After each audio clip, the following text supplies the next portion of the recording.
Okay, we good, Teresa? They're still, the numbers are still climbing. So I wanted to give it a little bit just so we could get everyone in. Okay, Okay, they've stopped. wonderful. Thank you. Good evening, everyone. This is Mayor Harmon. I'd like to call this meeting to order and state that all council members are present via teleconferencing. And now I'd like to ask Councilmember Marks to please lead us in the Pledge of Allegiance and ask my colleagues to mute except for Jan. Thank you. I pledge allegiance to the flag of the United States of America and to the republic for which it stands, one nation, under God, indivisible, with liberty and justice for all. Thank you so much for that. And now I would like to invite City Manager Johnson to please present the report. And before we get into that, Derek, Teresa, I sent you a note about this, but I don't think I have a copy of the proclamation that is coming next. If you would like to please send that to me to read. Okay. You should have it in an email. Okay, I'll look for that. Thank you. Well, good evening, Madam Mayor, members of the council. Thank you for the opportunity for a brief presentation tonight. So we're going to give you a brief overview of the status of our response and the efforts related to COVID-19. I'll touch on the current case rates as we always do, and then give an update on vaccinations. Next slide, please. Next slide. So the case rate, you probably may have seen some of the press that came out today. We did hit over 18,000, which the numbers still continue to exceed the models that were out there. A little over 3 million cases throughout California.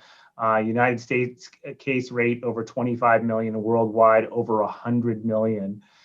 We are seeing some encouraging trends, though, that I'll talk about later, that there are some areas that do give us some concern moving forward, and I want to talk about them to kind of set expectations. And I'll be talking about this tonight as part of the mid-year budget presentation related to the 5-year forecast. Today's case rate 151, the active cases 1,156. The good news is that the county has done an admirable and good job tackling a lot of the outbreaks in some of the congregate living facilities, which is fantastic. And I'll talk about here in a minute the vaccination progress that has been made to really hit those populations that are most vulnerable for, grave illness and or death. We've had over 16,000 individuals who have recovered, and unfortunately, our deaths continue to climb and stand at 178 today. And as those numbers are as of today, as of 1 o'clock. Next slide. In terms of the case rates and ICU admissions, ICU beds, excuse me. We've got ICU bed availability at 50%, total beds available at 38. And remember, this is the new number. Occupied beds, ICU are 1911, which are COVID residents with COVID-19 in the hospital, 13 out of the 51. The trend is certainly encouraging on the ICU side, though it's somewhat, you can see some lagging and leading indicators out there that we'll want to keep our eye on. Next slide.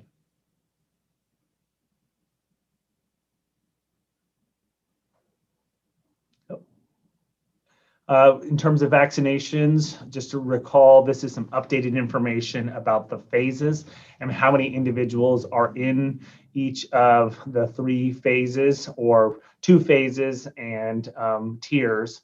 About 3 million people in that first phase 1A, which are the healthcare workers and long-term care residents. About 8.5 million people are individuals 65 and above, those individuals who are of exposure at work, education, childcare, emergency services, and food and agriculture. And then phase 1B, tier 2, which is transportation and logistics, industrial, residential, sheltering facilities, critical manufacturing, and those congregate settings with outbreak risks, which those are incarcerated and or homeless. So next slide. As we move through in terms of, this is a new slide that we're presenting tonight. It's the state's vaccine dashboard. What it indicates is on the top left of the screen is a little more than 3.5 million total vaccines that have been administered. About 5.7 million have been delivered to different entities throughout the state of California, both public and private. Shipped, the difference between shipped and delivered means some of those that are in transit, they haven't actually made it to their final destination. And then we've got the CDC long-term care facility pharmacy for our community. That's Walgreens and CVS, and they're the contractors for the long-term care facility vaccination. The total doses that have been administered by county of residents, and just bear in mind this number, the 30,000 number, that's the total doses that have been administered both by public health and by other providers. And so I'll be sharing some numbers here in a minute, and those numbers are just limited to the 3 public points of distribution, or PPODs, that are located regionally throughout San Luis Obispo County. Next slide. So where are we now in terms of vaccinations? We still have those individuals that are eligible in phase 1A. And we are now vaccinating individuals, adults 75 and up. We are vaccinating some frontline critical infrastructure workers and adults 65 and up. You may have seen that we had 5,000 appointments this week. Unfortunately, we are seeing some no-shows, which is somewhat discouraging. That does interrupt some of the work and all of the planning. And I know the team is working hard to make up for that and to keep on track to try to administer as many doses as possible. We'll next be moving into phase 1C, which are those individuals who are more vulnerable community members and additional critical infrastructure workers. And then phase 2 will be everyone else, all the workers, all those others over age 16. And that, just bear in mind, is with the current vaccinations or emergency use authorizations that have been provided by the FDA, and that's both the Moderna and the Pfizer vaccination. You may have read this week that Johnson & Johnson finished up its phase 3 clinicals. It is now seeking approval from the FDA. So perhaps there will be additional vaccines on the horizon. Next slide. So the total vaccinations in the county by public health, those who've gotten their first doses, a little over 15,000. Those who've gotten their second doses, a little over 3,000. Of the 26,000 residents age 75 and up, as many as 9,000 have already received their first dose, which is fantastic. Appointments are currently full for this week, over 5,000 first dose appointments scheduled across all 3 pods this week. And some additional information I wanted to share is that, of course, we had to take a tactical pause last week, largely because of the extreme weather event that happened, particularly last Tuesday and Wednesday, with the 60 to 70 mile an hour winds that essentially ripped apart our outdoor vaccination facilities. So we took the weekend to move the PPOD out to Cuesta College, and now we're back up in operation. And so the last piece I'll end with is that due to limited supply, the second dose appointments have been delayed. Some individuals may experience up to 6 weeks after receiving their first dose, which is in line with the CDC guidelines. Next slide. I'll just close with a couple points that I just want to make the council aware of. Is one, there are some growing concerns about the variants of the virus that are out there and the efficacy. That is a concern. Also, as being reported both worldwide and nationally and here in California, we are not seeing the supply of vaccines show up at the rate that we anticipated. So at some points, I have shared with the council the IHME forecasts, which show the infection rate forecast.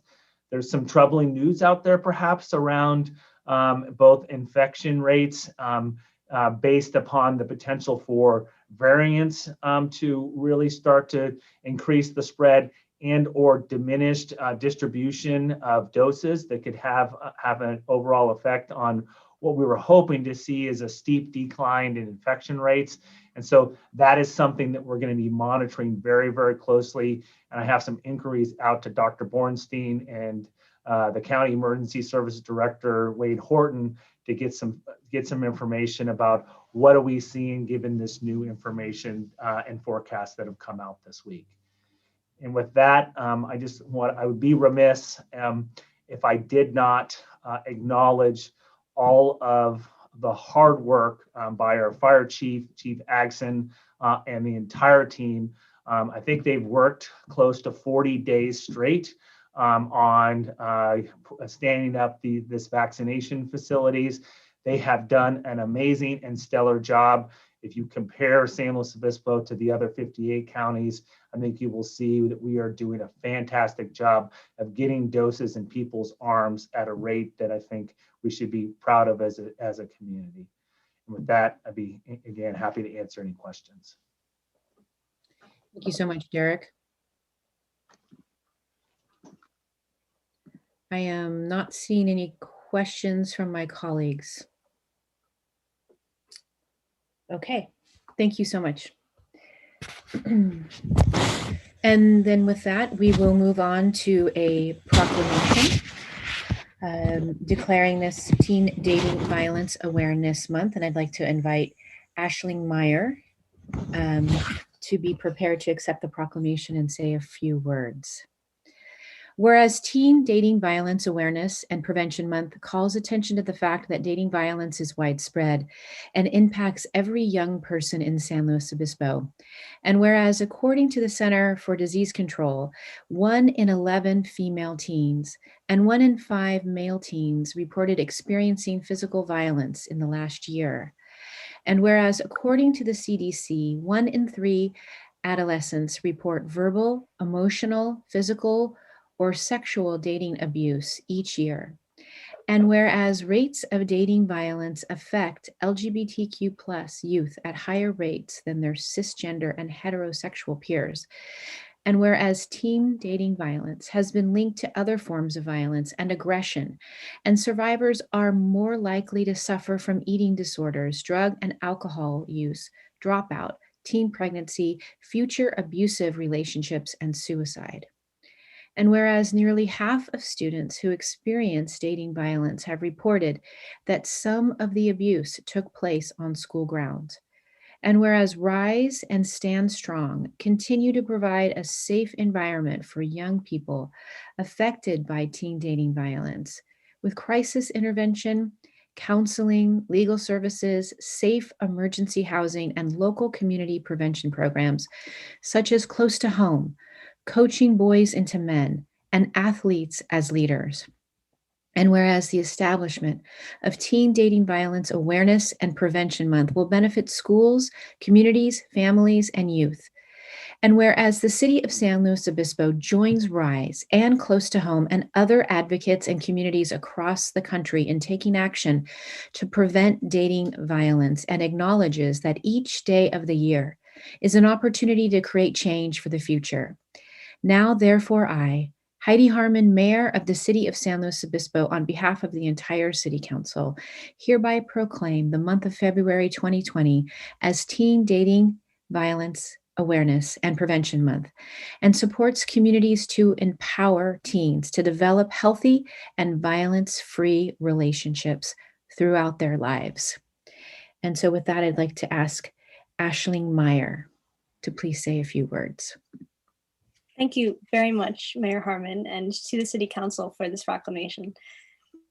My name is Meyer, and I'm a youth leader for Close to Home and Rise. I'm joined by my mother, Alexandra Masco Meyer.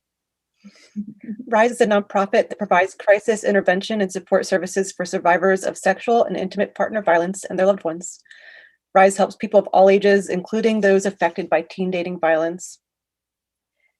So Close to Home is a community action team aiming to promote healthy relationships and awareness of teen dating violence. The pandemic has altered all of our lives, especially the youth. because young people are struggling to adapt to a more isolated lifestyle, and we feel like we're missing out on life. So Close to Home has helped me and our other volunteers to continue to interact with SLO as a community. And we have a safe space to talk or see a friendly face, albeit through a screen. We have hosted Instagram Lives, sharing various activities like music, making art, baking, and plant keeping to keep a sense of normalcy during uncertain times. Close to Home held a virtual art contest where people of SLO came together and made many beautiful and very impactful art pieces, which were and are up for display on our website. When I'm out of breath. When sure that it would be safe, Close to Home members gathered, well, of course, social distancing and masking, with anyone from town invited to make art in Meadow Park during the time of our virtual art contest. I'm very grateful to have had the support of people who understand the value of healthy relationships during such a perilous year.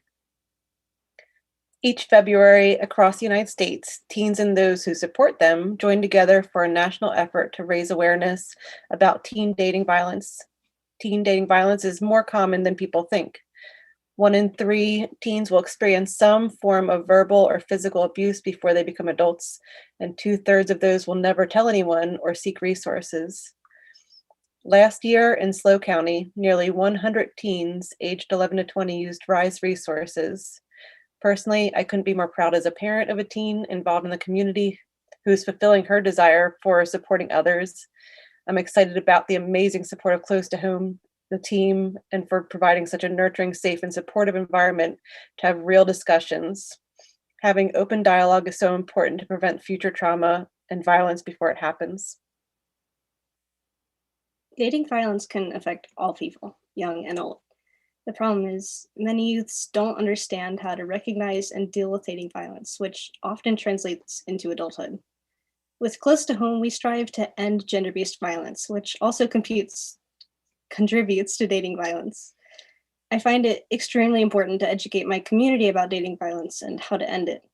Having had my own negative experiences, I understand how important it is to speak up about any kind of violence. This year, we invite San Luis Obispo County to attend our virtual Teen Dating Violence Awareness and Prevention Month's events. We'll be hosting a workshop on February 23rd geared towards educating adults on how they can be involved in the conversation about teen dating violence.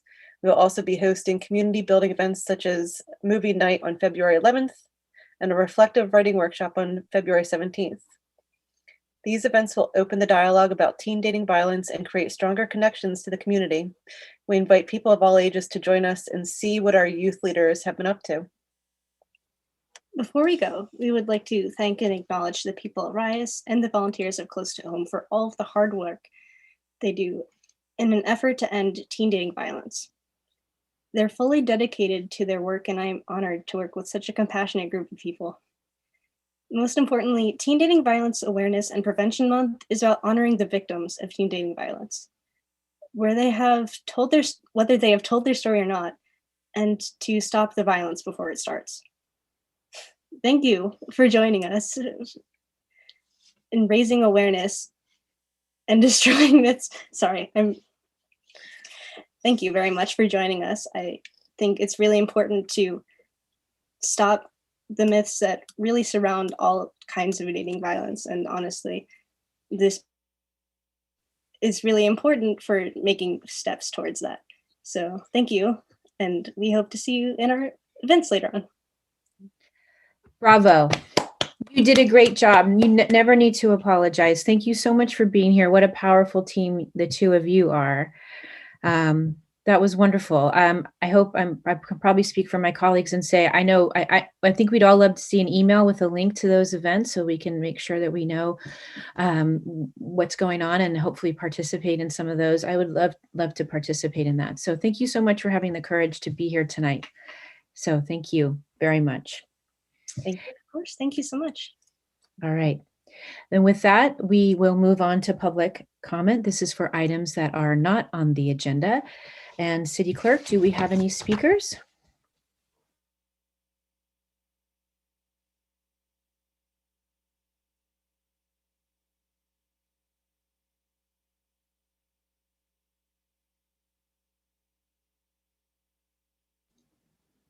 Teresa, if you're talking, we can't hear you. Okay, no, I was having the same mouse problem again. No, we do not. Oh, I see. As soon as I say no, I get hands raised. Okay, so our first speaker is Marshall James.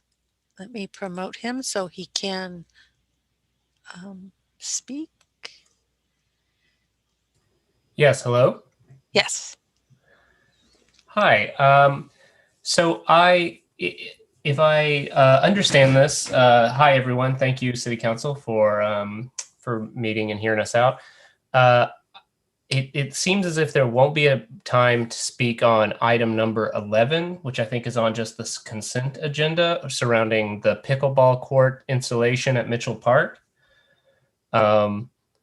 So I asked whether or not if that's true, if the council would be willing to pull that to a side, because I know there are several folks from the community who would like to comment on this. And I'll start off by saying that I am, I only just learned about the idea of— Sorry, citing— and Marshall, just to interject, we can pull that for comments under the consent agenda. So you're welcome to finish your comment depending on the mayor's how she wants to handle it, but certainly people are welcome to comment when we get to consent. I'll just clarify in case anybody's listening. We have this section here for public comment for items that are not on the agenda.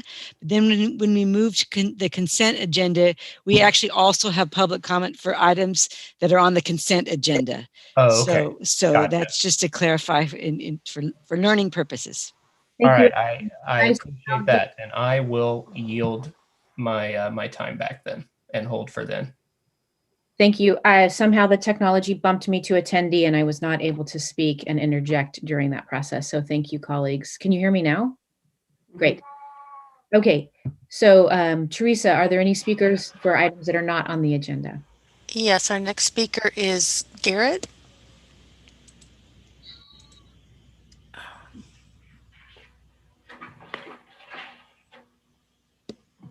Hi, I'm also going to wait until the comment section on things that are on the agenda. Okay.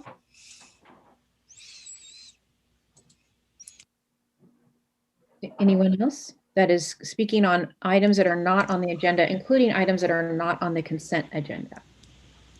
Okay, Carmen Boquin.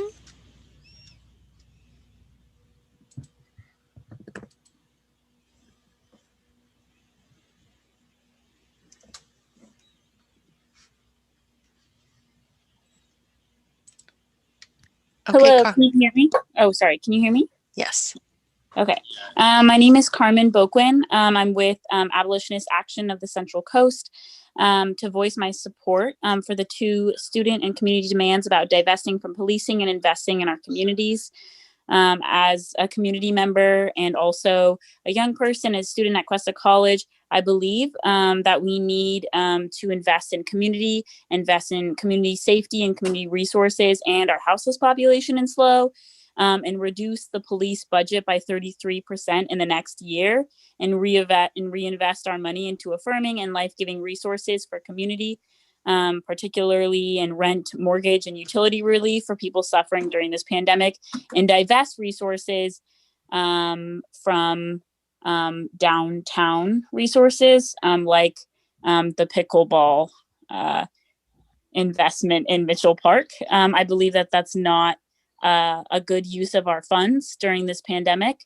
And it would actually be much more helpful for community to invest in housing and our houseless population and invest in rent relief, as well as looking at the downtown city as well, and in divesting resources for tourists and investing them in, again, in rent relief. And so I think there's like different ways that we can look at divesting from policing. One thing that a lot of people have been talking about is the $700,000 a year that is spent on the SLO city police.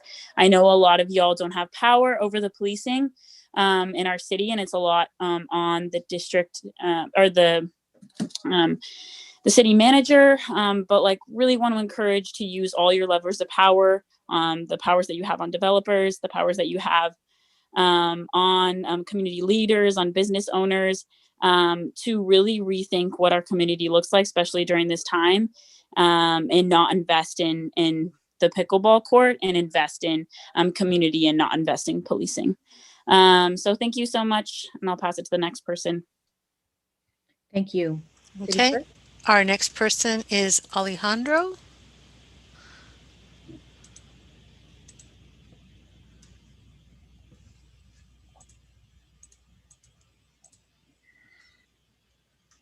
Hello, can you hear me? Yes. Thank you. My name is Alejandro.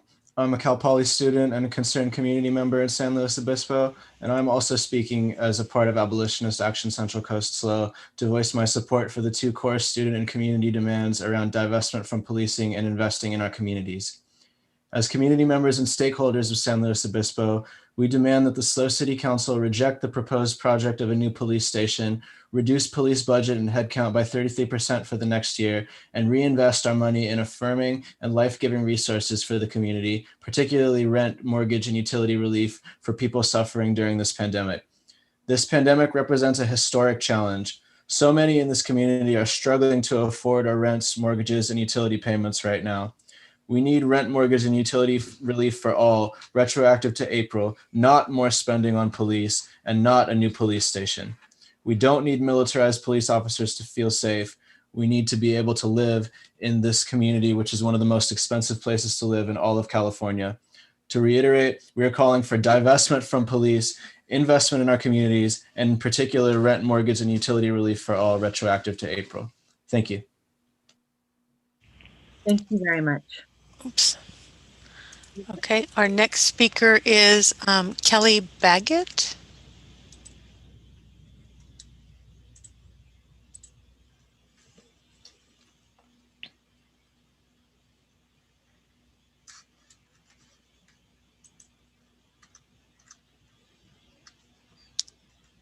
Kelly, you'll need to unmute.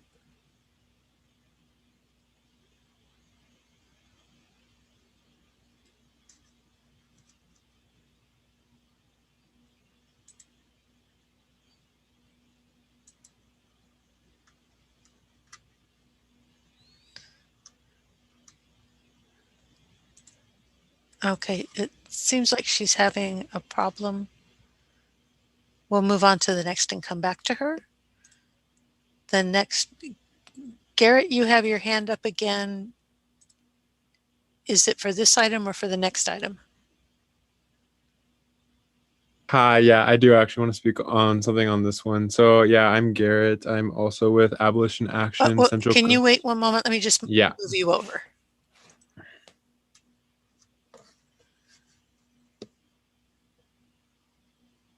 Now should I speak? Yes, please. Okay. Hi, I'm also with Abolition Action Central Coast SLO. I'm a recent graduate of Cal Poly, and I would also like to express my concern with the bloated police budget and the talk of funding a huge new police station. I think that's unnecessary. So I would urge y'all on the city council to leverage as much power as you can to stop that from happening and instead redirect those funds to rent support, covering people's rent who can't afford it, and really investing in affordable housing to get people in housing who want it.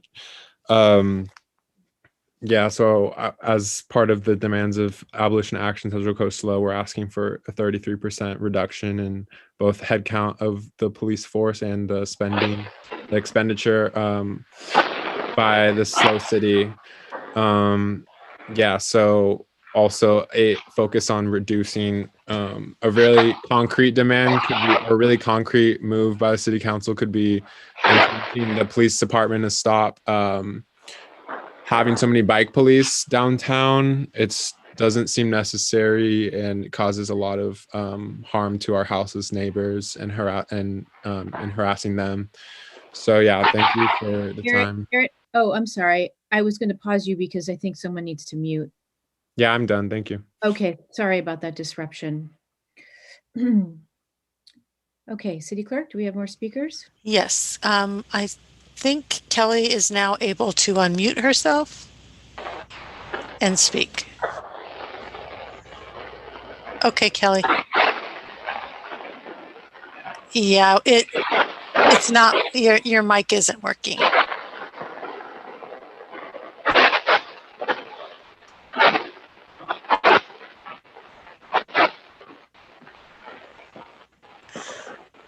Okay, I'm gonna mute her and then go on to the next person and come back.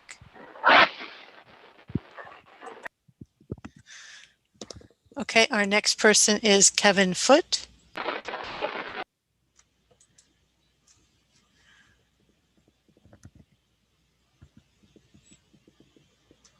Can you hear me? Mm-hmm. Okay, good. Sorry to switch screens on me. All right, whenever you hit the timer. Cool. Well, hey, City Council members, first, good evening. Thank you for all that you do. I also want to thank you for the proclamation tonight and for the wonderful work that the youth team for Close to Home and RISE have been doing. And it was just absolutely delightful and empowering to hear and to see that. My, I don't know if it's a request tonight, maybe it's a point of clarification, but I was one of the many lucky folks who got to sit on the community forum and learn about the big questions behind the police station and the proposal behind it. And I remember I was one of the people, as well as others, who were asking for a breakdown of the budget, if I remember correctly. If there is a way someone could direct me towards an itemized budget. I'm hearing from a lot of people in this public comment to not put any money towards us, to divest that money, reallocate that money into community needs and actions that do not involve policing. I completely agree with that. But in the meantime, I, as a citizen, I'm still kind of waiting for someone to point me in the right direction, figure out how much our office is going to cost. How about the parking lot? How about electrical? I want to know where those dollars go so that I can make an informed decision before a public comment. And I know that someone's crunching those numbers and it's somewhere. If someone could just point me in the right direction before I give any more opinions towards that, it would be greatly appreciated. Thank you. Thank you for that. Thank you for being someone that is seeking out good information before disseminating potentially unhelpful information.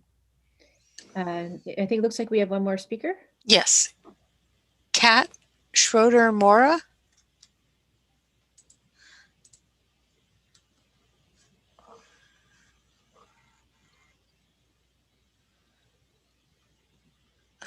Hi, can y'all hear me okay? Yes, we can hear you. Okay, hi, my name is Kat Schrader Mora, and I'm speaking as a community member and a member of Abolitionist Action Central Coast SLO. And I'm just echoing what we've already heard. I'm just here to voice my support for the two demands that ACTS has put out for y'all. As a community member and as a Cal Poly student, I've been living in SLO for the past few years. So I know like firsthand how difficult it can be to afford living here and how close so many of us are to experiencing houselessness here. And I know I've seen in the past that the city council really prioritizes housing, and that's supposed to be like one of our top priorities here. But especially over this last summer and with the pandemic, I've seen again firsthand how many of our community members are struggling in that area. And so I'm again here calling on y'all to use whatever power you have and leverage all of that power to divest from policing. Again, that 33% in headcount and budget, and reinvest that money into affirming and life-giving resources for the community. Thank you for your time today. Thank you very much. Teresa, I'm not seeing other hands. Are you? Nope, that's correct. Okay, great. Thank you for Mayor, that. Mayor, can we suggest to Kelly Baggett to email us her comments since she couldn't get on the microphone? Sure. Great. Derek, a lot of conversation about the police department, not new to tonight's conversation. And it makes me feel like maybe a memo would be helpful both to the council and to the community with a little bit what Mr. Foote was suggesting, just to get an understand of the basics of that particular budget, what things are going to. And then I don't know if it would also then be possible to have an understanding. I know I would like this personally. I'm guessing the community needs to grapple with this too. What would be the alternative pathway if we don't move forward with the police station? What does that look like in terms of deferred maintenance challenges with that building that are also real? Is that, is there consensus from my colleagues to get that information? I think that would be really helpful. We have a lot of questions about all of that. I think Derek is bringing that forward in April, he said. Yeah, it's on our forecast. It's going to be on our agenda. Okay. Yeah, I think there's a plan for that coming up, right? That's correct, Madam Mayor, members of the council. We have an item scheduled on April 6th. Certainly, if Mr. Foote wants to reach out to Chief Smith and we can answer some questions. San Luis Obispo is no different than many cities across California. Palo Alto just last night approved the replacement of their police station. Santa Barbara's on their path. This is not coincidence. This is just where cities that have made investments around the same time, we've all evolved around the same time. Our buildings are coming to the end of their life stage. And so we want to have a community conversation with the council, and we happily can provide Mr. Foote or others, the multitude of studies about that have looked at either repairing and or replacing the police station. And ultimately, it was those studies that, of course, informed the decision a few years back to proceed on the replacement path. And then on the 6th, we'll come back and meet with the council, update the council and the community on the reasons why, the projected costs, and the timetable, I think, is most important, because this is not an item that's going to come forward for funding even in the next financial plan as it's currently contemplated. It's probably farther out, and we're happy to talk about some of those details and the alternatives, which the city would have to confront if we decided not to replace the police station. Okay, great. So how far in advance of the meeting will that information be available to us and the public? We release packets a week before meetings. So usual. Yeah, we would just do the typical process, which would be, in this case, March 30th. Okay. So community, if you're still listening, be prepared then for that to come out on March 30th, and we'll have a solid week to go through that information and discuss if that's, and I know that is of interest to a lot of people. All seemed about that topic, unless I'm forgetting something. Derek, was there something else that you wanted to respond to in public comment? No, I think that was it. I would just encourage Mr. Foote to reach out to Interim Chief Smith, and we're happy to have him connect to either our budget analyst, Melissa Ellsworth, or if he's interested in some of the costing specifically around the police station, he can reach out to Richard Birdie, who's in Public Works and Engineering. Okay. All right. Sounds good.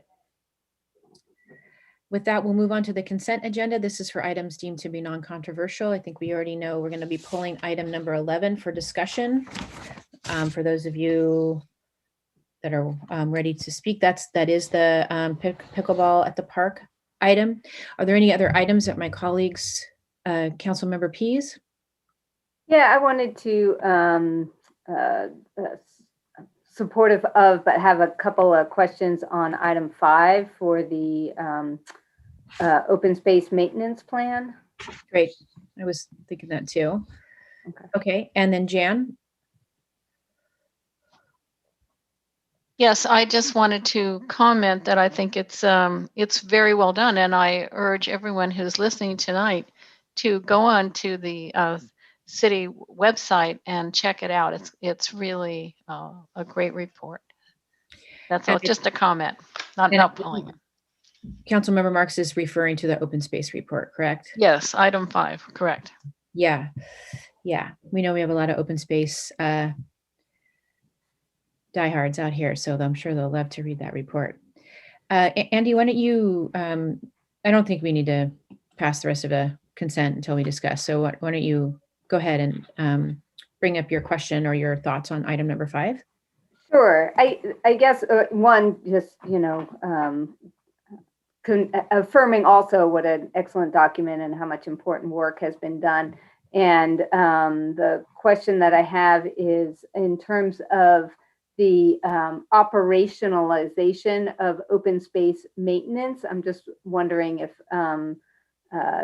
Derek or someone can talk about kind of the consistency of the application in terms of routine scheduling of maintenance and ranger time, et cetera, versus major city goal.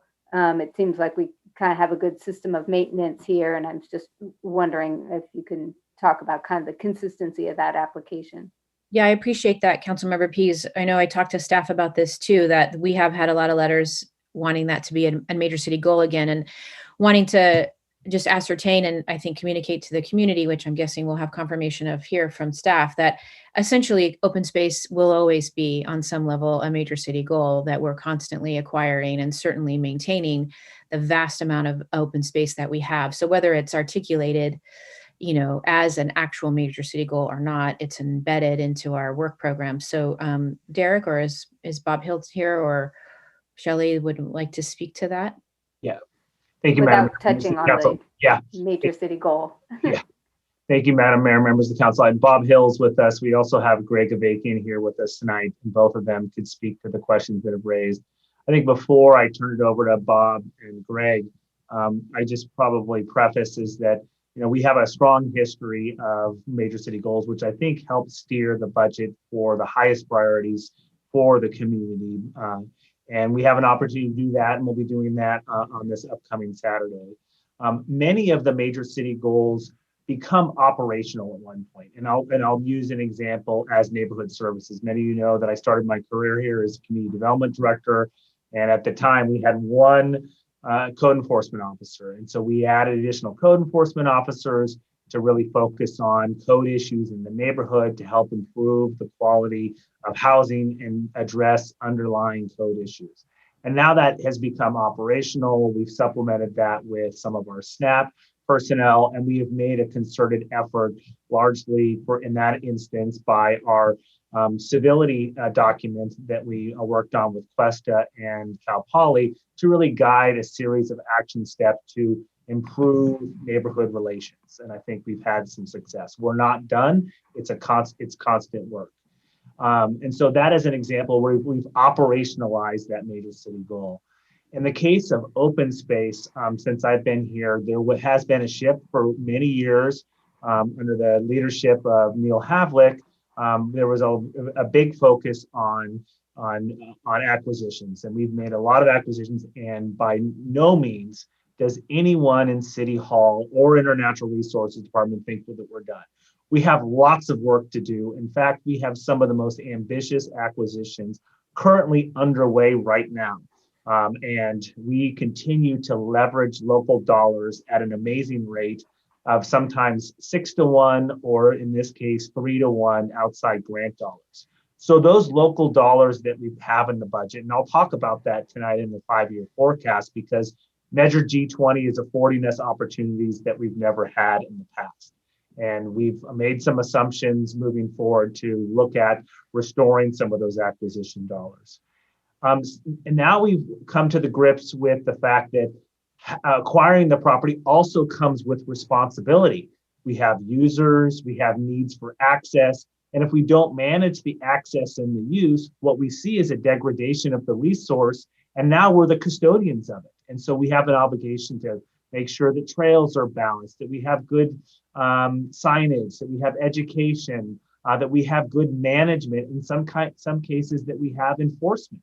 And so all that is required resources. And I think many on the council will know is that the council over the last few financial plans has made a series of investments in providing an ongoing budget for maintenance and additional staffing resources for management in the form of rangers. And so that's just to kind of give you the big picture, but I'll turn it over to Bob and Greg to fill in any details about specifically on our report that we're presenting tonight that perhaps I omitted. Good evening, Mayor Harmon and members of City Council, and thank you, Derek, for the chance to speak. Bob Hill, your Sustainability Natural Resources Manager, and I appreciate the opportunity. First, I want to say that the nice, very, very nice reception and comments about the plan progress report itself are all due to primarily Aaliyah Burgum and to Savannah Edstadt in the Ranger Service Program with Parks and Rec. And as noted in the staff report, we do work together as an open space team. We meet monthly, but as a practical matter, I'm in touch with Ranger Doug or Greg Avakian probably almost every day, and helping to facilitate questions that come up as tactical in the field decisions need to get made. I think that the question about operationalizing maintenance is a really good one. And when open space was a major city goal in 2015 through 17, we had a chance to do two things. One was to develop the first ever open space maintenance plan, to which the progress report in front of you tonight is responsive to. And at that time that we first presented it, council asked us to come back each year and update on the status of that report. And it also gave us a chance to really implement those what we call open space amenities, the standard trailhead kiosk, the standard fencing design, the standard way that we build trails and all those different kinds of things that we know that we need to safely operate open space and to provide educational opportunities as well out in our open space. And so the idea is that now that we have the plan, now that we have a sort of standard specification for all the things that we do in open space to operate those properties, we do have that very much operationalized and are now moving towards how do we sort of develop a rotation program, right? So every year we go through, and it's sort of like with our city parks, every year we do on average about one new playground replacement, and then we move on to the next one, and then we move on. And by the time you get back to the one you started with, it's time to replace it, that kind of concept. And so that's kind of how we're doing it. That being said, what we've done since 2017 is we've acquired more land. Some of that is land that we've gone out and purchased, like Waddell Ranch, which is now in addition to the Irish Hills Natural Reserve, a beautiful property. And most recently, Miosi Open Space, 266 new acres up near Cuesta Ridge. And then we've also had some very nice dedications into our open space system, most notably at an addition of 71 acres to South Hills Natural Reserve that was dedicated as part of the Toscano development there. That's now land that we own. And then Rigetti Hill itself out in the Orchid Area Specific Plan. And so sometimes those projects come along where we have new construction obligations and new maintenance, not only just, and we really tried to foreshadow this when we buy land and acquire land, but also in the progress report that as our responsibilities grow, so do our maintenance needs grow. And I really do believe that the maintenance, the ranger service function is how we keep our promise to the public that we'll provide that stewardship, that really special care in perpetuity. That's how we do it. And I think as a couple of examples, when we acquired that land at Getty Hill, that meant we needed to install a new perimeter fence between the neighbor's property and what would be now our property. Well, that was close to a $20,000 project.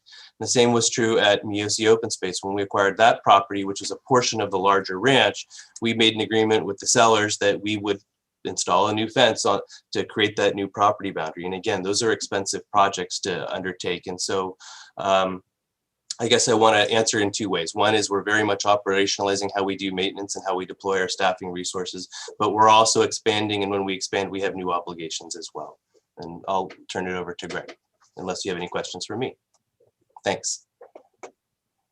Thank you, Bob. Thank you, Derek, Mayor and council members. I don't have much to add. That was fantastic between city manager and our natural resource manager, kind of summarizing what we do. I think the relationship between Parks and Rec and our natural resource departments is really what makes it successful. The stewardship, the education, the enforcement, and obviously the maintenance and daily routine of having our ranger staff out on the trails and building and enhancing the experience for our community. So I think I'm available for questions with Bob, and if there's anything else we can help you with. Thank you so much, everyone. I'm not seeing my colleagues have any questions. City Clerk, are there any public comment on consent outside of item number 11? No, that it is not. Okay, then let's, Councilmember Christensen. Okay, so then I would like to go ahead and move the consent agenda except for item 11. Thank you. Second. Thank you. Second. Thank you, Jan. City Clerk? Vice Mayor Stewart? I just had a comment before we moved on about item number 6. It's not really a question, it's more of a comment of thank you for the great job on the strategic plan for the Parks and Rec. And I know that a lot of times agenda items seem to come to us and people are like, this is the first time I've heard of it. And I just see so much in the strategic plan that I encourage people who are interested in the Parks and Rec to check it out now before the next items come onto the agenda in the future. So great job, and really just proud of our whole entire Parks and Rec team. Thank you very much, Vice Mayor. Thank you. Great. Okay, then City Clerk, will you please do the call? Councilmember Christensen? Yes. Councilmember Marks? Yes. Councilmember Pease? Yes. Vice Mayor Stewart? Yes. Mayor Harmon? Yes, and with that, that passes 5-0. And now we will bring up for discussion item number 11, which is the potential construction of pickleball courts at Mitchell Park. I know we have public speakers on this, or it sounded like it, that we have public speakers and we've had a lot of communications. I have some questions in regards to some of the comments that have already been received.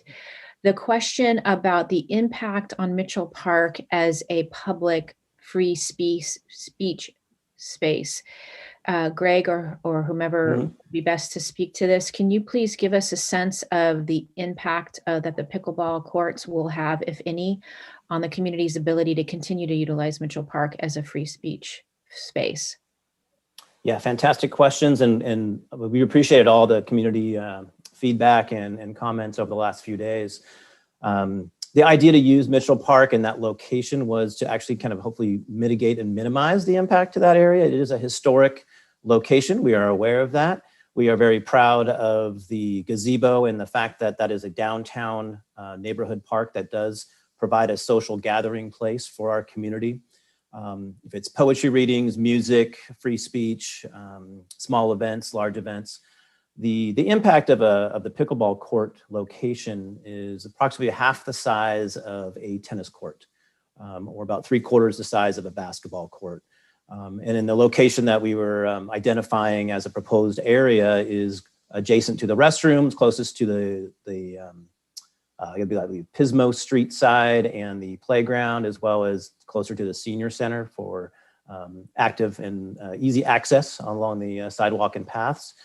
There was no intention of changing the configuration of the park layout or the current sidewalks and pathways that lead to the gazebo. We wanted to keep that integrity in that area, and believe that most of the gatherings and our experience has been on the kind of the northeast and south side of the park and the lawn and grass areas. Okay, great. Thank you. Councilmember Christensen. Yeah, and in the same vein, I'm sure Steph maybe has a more comprehensive thing, but I would like you to address directly the comments made about funding it, because my understanding from the staff report was that this was not funded by general funds. This is coming from grant applications and Quimby fees, which can only be spent on parks. So we're not spending money that we could spend on other people on parks. Absolutely correct, Councilman Christensen. We were very fortunate to apply and get approval from council in October, as well as be awarded by the state parks in December. I believe it was December at our last check-in with council, to receive close to 85%, a little bit over 85% of the funding for this project through state park grants. The additional approximately $32,000 is coming from the Quimby Act funds that are parkland in lieu fees that are part of developments in the neighborhood in that area. And that can only be used for the neighborhood park in that vicinity. And so you combine those two opportunities together, and this is kind of a project that would fit into that cost assessment. And then for tonight, just to kind of clarify, the purpose of kind of the reason that we have a staff report on this is really to start the conversation and do public input. This is approval for the project to kind of move forward into the design and the community workshop and public input format, which we do even for playground replacement. If you recall Islay Park, which is probably our most recent project, Staff did outreach at the park and within the community to get ideas on how to design and what kind of features. We would do the exact same thing here at Mitchell Park for this project as well. Once we are able to move forward upon your approval, or if we want to look at another opportunity. Sorry, Greg, Actually, if I can. Andy, do you mind waiting 1 second? Because Vice Mayor Stewart had her hand up. Sorry. Thank you. No problem. As far as the parks, and I understand the Quimby money, as far as the comments around why this park, can you expand on that again? Absolutely. And our staff put together, the report based off of a lot of feedback from our original needs assessment back in 2018 for the Parks and Rec Master Plan. We did a survey for all of our park locations and amenities. Mitchell Park scored high on the need for activation, such as more not static recreation, but more of a activity-based recreation to provide some energy in that area. Additionally, we have a very vocal and growing pickleball community. And this is a multi-generational, multi-active as far as sport, if you want to call it a sport, or more of an activity-based recreational amenity that is all ages, all abilities. And this is an opportunity to have a nice location close to downtown, biking, walking. You have neighborhood areas. You have businesses in the area, as well as our senior center, which is located there, and the playground and restroom. So it fit a lot of the check the boxes, a lot of the needs that we were hearing. And with this grant funding and the value of that fund that we were able to be awarded by Prop 68, it is a limited and a certain amount of funding that they would provide, and this fit as well into this style of a project. Thank you. And one last question. You bet. There were some comments around parking. Parking would be one of the things you'd be discussing as you possibly think about installing this courts, right? Yeah, absolutely. Yeah, it was definitely a factor as we kind of considered options of what kind of amenities to put, propose, I should say, into Mitchell Park. Being a more of a neighborhood style park and not a community park, it is a value for people to walk from their residence, to bike from their residence, to pathways from downtown and the surrounding areas. And the other purpose is it's only 2 pickleball courts versus 5, 6, 7, which would be a much more of a larger gathering. This is a recreational activity, not necessarily a tournament, gathering place like Damon Garcia, or currently the French Park, where we have 7 pickleball courts that can be used at one time based on reservations and those things. This is really for a drop-in, recreational, family-based activities that we want to kind of, again, provide this energy into Mitchell Park. And it's an activity that can be done 30 minutes at a time, can be an hour at a time, and rotate through. We can get a lot of turnover with this activity. I'd just like to jump in and add one more thing on parking, since it's always a topic of conversation. There are parking spaces in Mitchell Park. However, they may only be used by members of the senior center. And so those limited parking spaces have a very limited use. Just want to let folks know about that. There wouldn't be a change to that specific use. Great, thank you for that. Councilmember Pease. Thank you. And I just, Greg, you started to talk about the rest of the process, and I'm wondering if you can expand on that a little bit more for the public in terms of, does it go to the Parks and Rec Committee, planning? Who else? What are the other touch points for folks who want to engage? Great question, Councilmember Pease. Right now we have the Parks and Rec Commission have seen that this is a grant award, and that's all that they've got to this point. When we start doing our public outreach, we start going to design, that goes back to the PRC for endorsement. I believe the next phase would then go to like a planning or back to city council for, kind of a award of the, approval of the design. And then we would then go to an RFP for construction if it's deemed valuable for that location. Community outreach is something that we've always done and will continue to do. We've done a little bit prior. We'll do a lot more thorough community outreach when we get into approval to actually go into potential design. And that's where we get a lot of the great feedback on location, if it's shade structure, do we need seating, do we want more vegetation and kind of plant life around it to kind of blend it into the park area. There's a lot of things that can come through with our public engagement for sure. Thank you. Okay, then with that, City Clerk. Okay, our first speaker, and for those members of the public, please raise your hand if you'd like to speak. Our first one will be Tim and Lisa Jouet.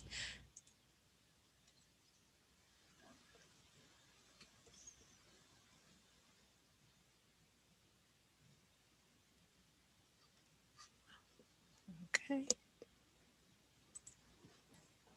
Hello, does anybody hear me? Yes. Thanks. Thank you, City Council. My computer's spinning, sorry. Hello, I wanted to express that I don't want to give up the picnic tables and barbecue area. I'm not too sure about pickleball. I'm willing to learn more about it, but I also really want to make sure that we're not losing the barbecue and picnic area. Thank you. Okay, our next speaker is Kevin Foote.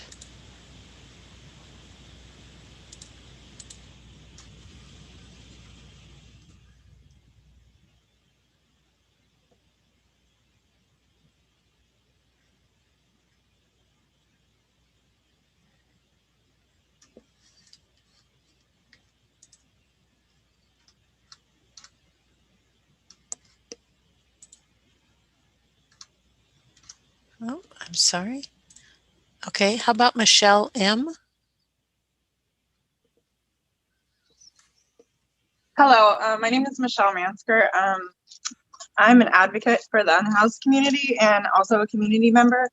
And I read an article in the Tribune yesterday, and I was a little bit concerned because it kind of tried to correlate that some folks in the community are concerned about the unhoused population. And so I'm wondering, with the pickleball court, what are your plans with the unhoused people? It just seemed to me, the article in the Tribune kind of seemed to me like it was a kind of a way to maybe force the unhoused community members out of Mitchell Park, and also to kind of limit free speech. So I'm just a little concerned about that. Thank you. Okay, Kevin Foote, let me promote you. There we go. All right, there I am. Yeah, I don't know what happened there. All right, hey, so can you hear me just fine? Hello? I assume so. I'm just going to talk. I can hear you. Okay, cool.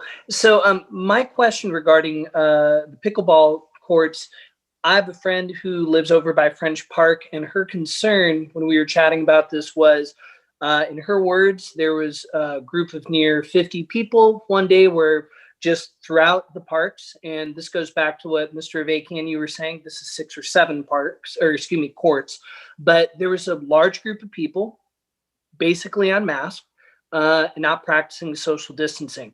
I'm not against pickleball. I'm not against the idea of revitalizing and using that park for the community's good, whether housed, unhoused, free speech, or just recreational sports. But my concern and my question for the council would be, and for Mr. Avakian, is this going to be a public health concern if you have larger groups of people walking from their apartments and their rentals and around town to go play, and they're passing by our senior center and past the park? Is it something where the layout of it might actually funnel people in a way that is not going to condone or promote safe outdoor use? That'd be my one concern or question while I've been hearing you out. Thank you. Okay, our next speaker is John Ashbaugh.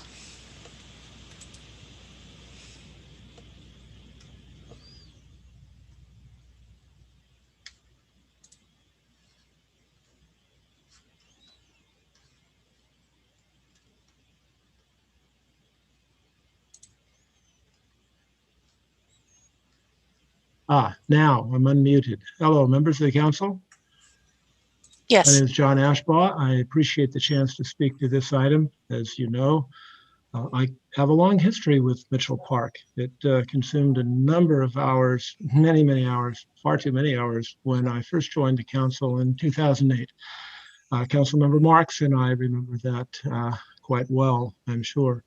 My belief is that I support pickleball. I've heard a lot about pickleball. I think pickleball is a fine activity for any site except the one that's proposed here. The location of the courts, while it may meet a number of the criteria set out by park staff, would disturb the historic integrity of that park. I believe that the expanse of open space surrounding the gazebo, disturbed only by picturesque trees, mature trees, and by picnic tables, by the redwood grove, which is an integral part of the park. That square that is bounded north, south, east, and west by equidistant dimensions and diagonal sidewalks spreading from the gazebo is integral to the classic nature of that park. So as I think you will proceed with this, I hope you don't tie the grant proposal to Mitchell Park. I urge you to consider alternative sites, including especially Emerson Park, which I think is also ideally situated for the same type of demographic that you're looking for, which is not just seniors. Locating it close to the senior center is not necessarily what you're trying to do here. I think you're trying to bring more activity to Mitchell Park, and I think that's admirable. I think there are a number of ways to do that. And just as a heads up, the proposal that we once had from Arts Obispo for a monument to Theodore Roosevelt and the conservation movement that was originally proposed for Mitchell Park is being transformed even as we speak. I'm in touch with the donors for that project. We have about $55,000 that's been set aside for that purpose. And we have a proposal that I think will interest you in the near future. I'm not going to give you any time frame for that, however, but it I think will be compatible with Mitchell Park. Quite frankly, proposal for the pickleball courts in Mitchell Park is not compatible with the park as I see it. That's my point of view, and I thank you for your attention. Okay, our next speaker is Bonnie Brudard.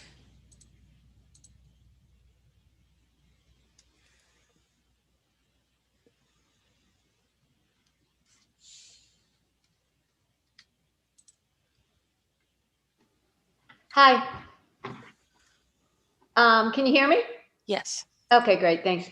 So I'm Bonnie Breward, and I'm both a pickleball player, and we also own a historic home on Mitchell Park. We own a fourplex right on Osos, and I can't think of a better activity to put in Mitchell Park. We've seen from what happened at French Park that if you go there now, most times a day, it's the neighborhood people who are out there playing. It's families, it's children. There's some Cal Poly kids who are coming out and playing. And I just can't think of a better way. I appreciate the historical significance of Mitchell Park and also of our home, which is over 100 years old there. But that doesn't mean we don't invigorate it. It doesn't mean we don't want to bring it back alive. And I'd really like that to see that happen at Mitchell Park. So as someone who owns a home right there, I just want to say that we're very much in favor of this activity. That's it. Thanks. Okay, our next speaker is Jean, I'm sorry, Haydudchik.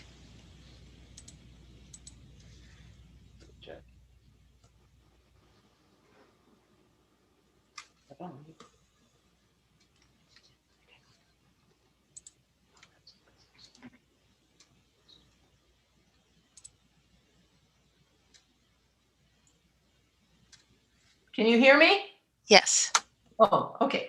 I, like Bonnie, am also a member of the pickleball family.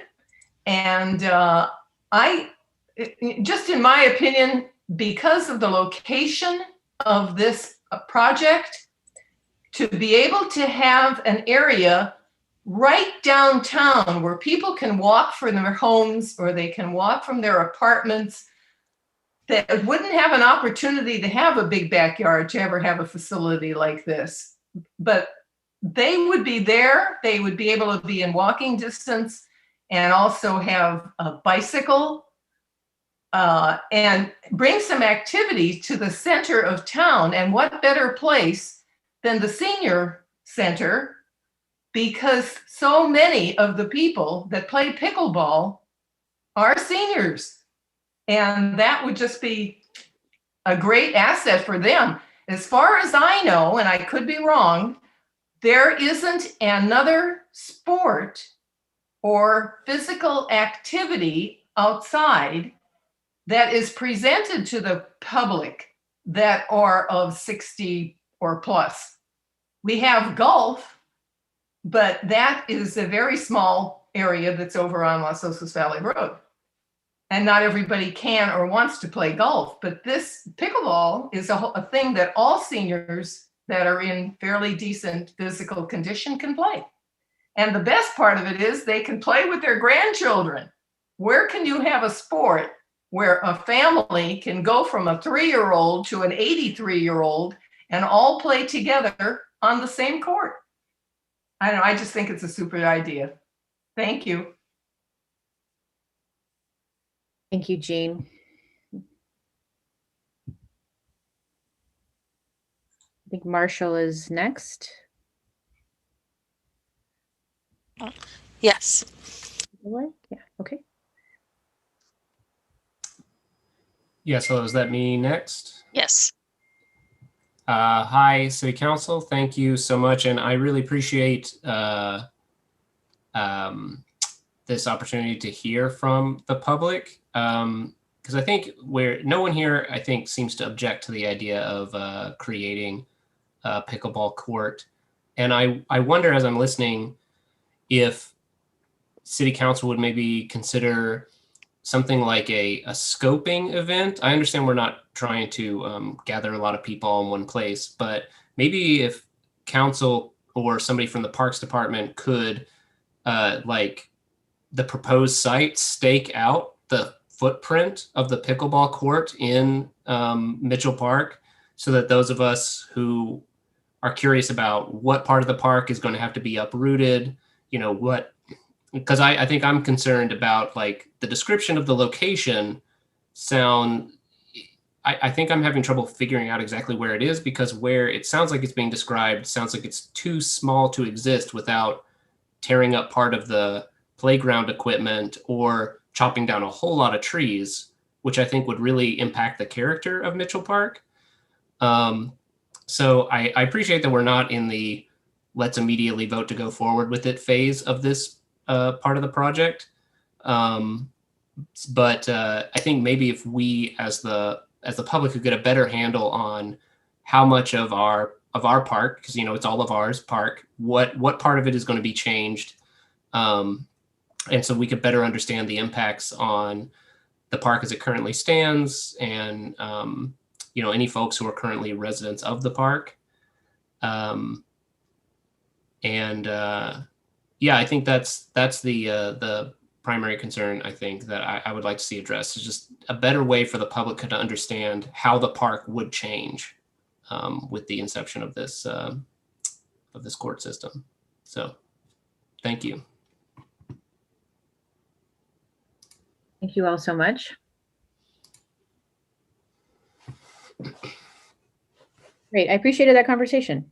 Okay, staff, did you want to address some of the concerns that came up? Yeah, absolutely, we'd be happy to, Mayor. Quite a few comments, so we'll try to pick them off as we go here. But I'll kind of start off globally, and if we miss something, please chime in or raise your hand. I'm happy to address those. So, kind of going with the location and scope. Within the staff report, we did provide a aerial map, kind of a Google map picture with a tentative location, proposed location on there. And I believe that can be found on the website under the council agenda as well for item number 11. And you can kind of get a better visual of that location where, again, we wouldn't, currently our city engineers have did preliminary surveys and they wouldn't have to change any of the pathways, current sidewalk, current pathways within that kind of section of the park area. There are two small juvenile trees that are being looked at potentially in case they are impacted. And we can either relocate and replant those, but the majority of like the heritage trees and more of the historical kind of presence of Mitchell Park would not be impacted in this location as well. Kind of responding to the needs, Measure G, the local measure that was recently voted upon, did contain feedback on providing more active adult and youth programming. And this does kind of, again, meet some of those needs in the park area. Concerns with the free speech or COVID was another topic that came through. And again, with that location, we believe as staff that our initial assessment that it would be very minimal impact to the gathering locations in the park. Pickleball, tennis, those kind of sports have been actually well received over the last almost 11 months that we've been in the pandemic as socially distanced type sports. There's practices in place to have safe play, such as hand sanitizer, not sharing equipment, wiping off the ball during play and in between activities. You are distanced and not having close contact at all during these kind of activities.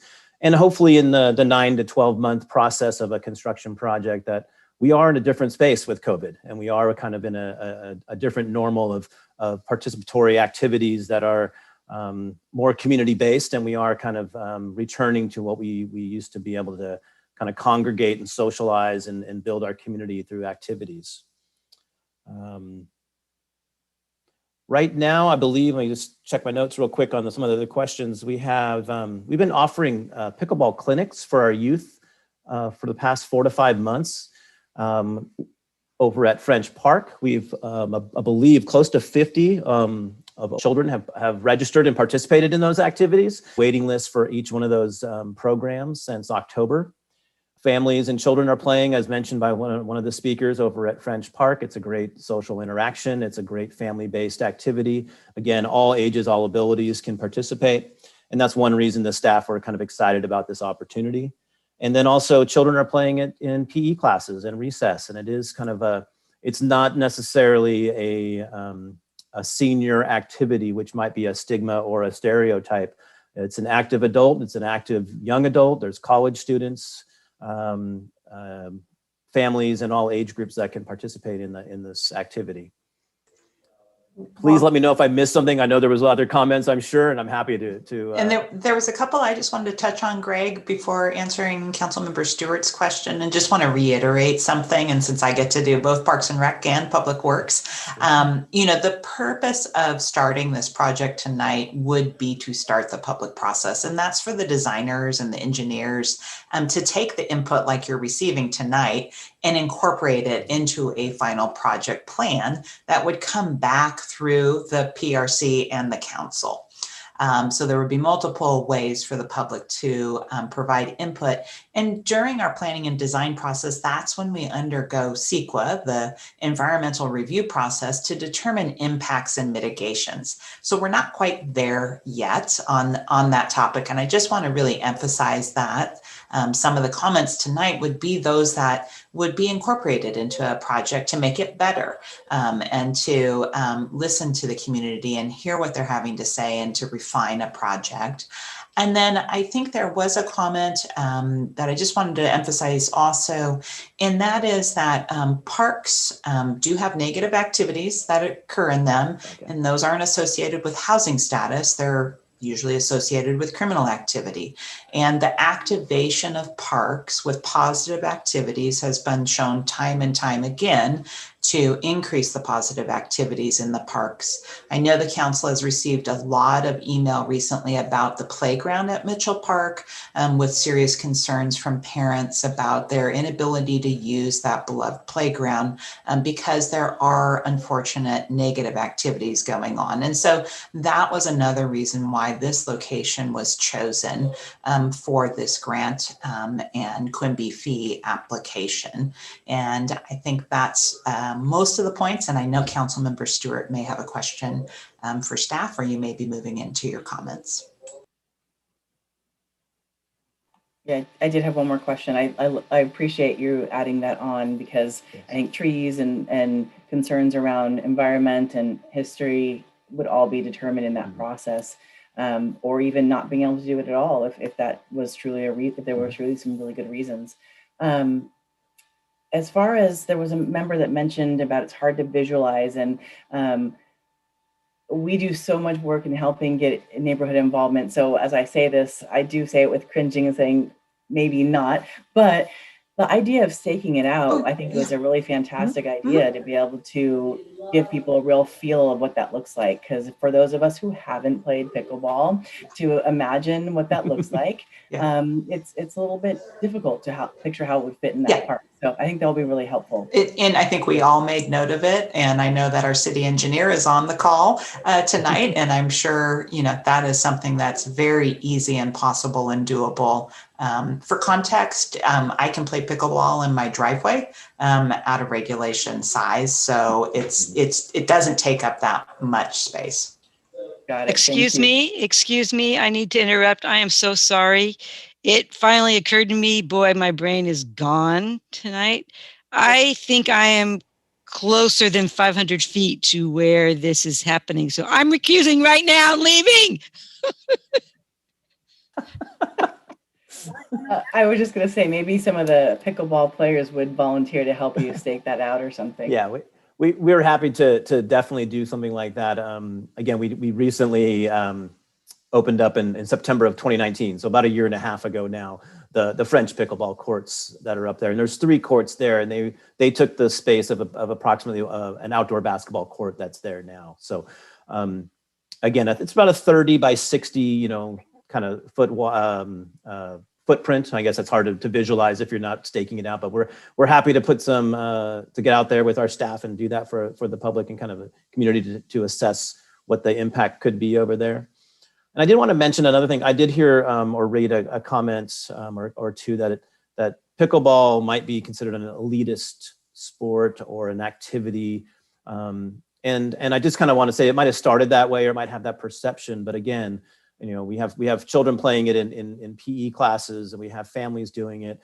And it's a paddle and a ball, and it's pretty low impact. And we do have our senior center, which we could staff and have an opportunity to check out equipment for free from that area. We could do reserved times for youth activities and lessons and kind of do our normal Parks and Rec with scholarships and free activities to kind of introduce the sport or the activity and recreational activities, which we do with many different areas even in our aquatics programs as well with the scholarship programs. And those are all opportunities to, again, activate the park for the neighborhood, for the downtown area, and just provide a different feeling and environment that hopefully can deter some of the activities that Shelley mentioned, like the criminal type or illicit activities. That any activation at any park or any location helps kind of bring that community together, and it kind of becomes a feeling of ownership when you're participating in those locations.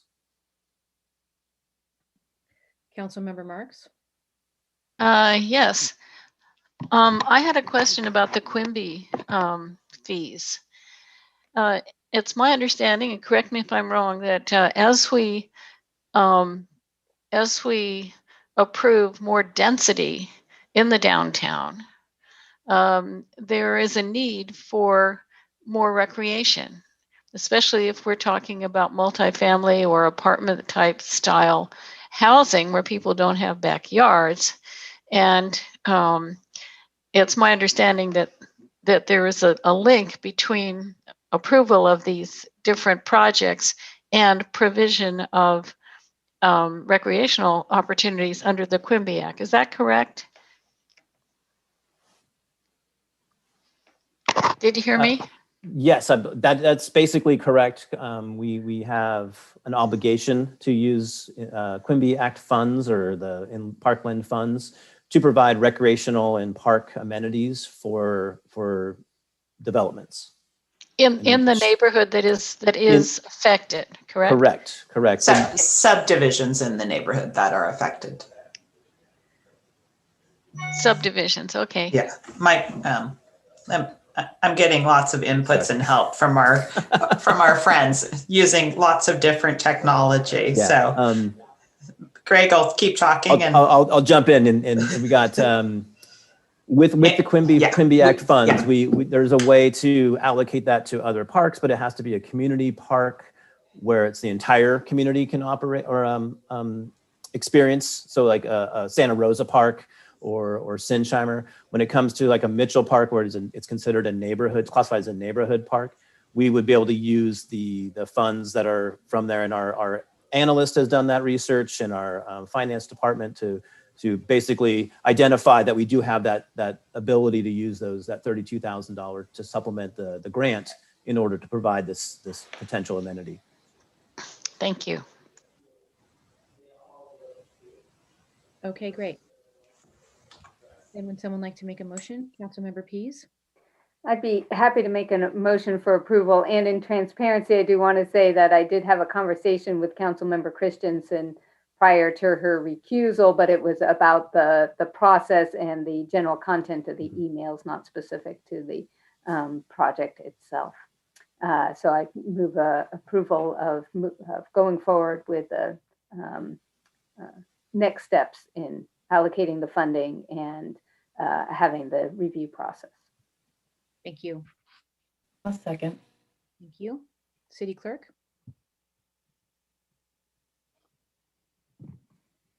Councilmember Pease? Yes. Vice Mayor Stewart? Yes. Councilmember Marks? Yes. Mayor Herman? Yes, and with that, it passes 4 and with 1 abstention. So thank you, everybody, for that conversation. All right, next we have a public hearing to adopt the active transportation plan. And so Public Works Director Matt Horn, Transportation Manager Luke Schwartz, and Active Transportation Manager Adam Fukushima will please present. Good evening, council members. I'm actually going to introduce Adam and Luke this evening, as Matt is unexpectedly away. And I really have brief remarks, and that is to let you know you are, of course, in expert and wonderful hands. And Luke and Adam are going to update you on what has occurred since the last presentation of the study session on this exciting item. And with that, I'm going to let them take it away because, as always, they have prepared a wonderful presentation for you. Thank you, Shelley. Madam Mayor, Council, it's a great opportunity to be here tonight before you. The item we have is the final, hopefully, culmination of several years of planning and a lot of input and work with our community, with our Active Transportation Committee, and on staff's part to develop the city's first active transportation plan. Our presentation tonight will try to be concise. We covered a lot of the details in the study session back in December. We're happy to get into those weeds again if you have questions on anything, but a lot of the presentation tonight will focus on the updates to the final plan that we've made in response to the community, Active Transportation Committee, and council comments on the draft plan. So with that, I'll hand it over to Adam Fukushima to give the staff presentation. Wonderful. Good evening, Madam Mayor, members of council. Can you all hear me? Yes, okay, wonderful. Yeah, so as Luke mentioned, I will, in this presentation, just give a very brief glance over the plan for those who weren't at the study session back in December, but I'll try to reserve the bulk of my time on the changes from the public draft to the final draft of the plan. Okay, so the staff recommendation tonight is as recommended by the Planning Commission and the Active Transportation Committee, adopt a resolution to adopt an initial study and negative declaration of environmental impact, adopt the Active Transportation Plan, and 3, authorize the Public Works Director or their designee to approve future administrative revisions to the plan as necessary. And just real quickly going over the plan at a glance. This is the first comprehensive plan on both bicycling and walking transportation, and it recommends a series of policies and projects and programs to help make bicycling and walking easier. The plan will act as a blueprint for transportation investments over multiple budget cycles. Another very important part of the plan is it really increases our readiness for state grants, which have added a focus on disadvantaged communities and have become quite competitive over the last couple of years. Okay, the plan has 4 major goals. The first one is to build it. Really puts an emphasis on building a high quality tier 1 network of bicycling and walking projects to make it easier to engage in those modes. 2 is safety, that active transportation can be safe. 3, convenience, that active transportation is something that can be as easy as driving a car. And 4, equity, and that's that active transportation can be for everyone. Okay, the active transportation plan works in tandem with the climate action plan. And as we went over with the study session back in December, the city has a goal of being carbon neutral by 2035. And we know that transportation is the largest producer of greenhouse gas emissions. And so the active transportation plan will help carry out a major component of the climate action plan, and that is in helping to achieve the general plan modal split objectives, but in doing that by 2030. So right now we're at about 8% of all trips are citywide are by bike, and about 7% of them are by walking, carpool, and other forms. And the goal is to reach 20% and 18% respectively for both of those modes. So the climate action plan goal really creates a sense of urgency to find the most effective way to reach our mode share targets. And that means that project prioritization is especially important with this plan. Following the ATC recommendation, a network of tier 1 projects has been identified that have the highest potential to increase bicycling and walking relative to the needed investments based on a data-driven approach with the ATC. Public review, it started on November 19th and extended until the end of last year. The draft was available on the city website as well as the project website, slowbikewalk.org. We received a total of 437 comments. 135 of those were substantive and 302 were unsubstantive comments. There were things like typos and errors that were found in the plan. And you could find those comments and the response to them in attachment E of your staff report. We also received 42 comments from the ATC, and you can find those comments and the response to those in your staff report as well. I won't go over all the comments or changes that were made, but I will highlight the major plan revisions. One is that we did a lot of additional explanation of some of the plan concepts, including the plan goals. Level of traffic stress was confusing for a lot of people, so we really went through and in some sections even rewrote some of those, especially on the level of traffic stress islands analysis. We added more explanation of how the project prioritization would work. And we also added some more language about electric bikes, both on the potential that they have to raise ridership, as well as the challenges that they can pose. Goal 3, we changed the name of it from accessibility to convenience.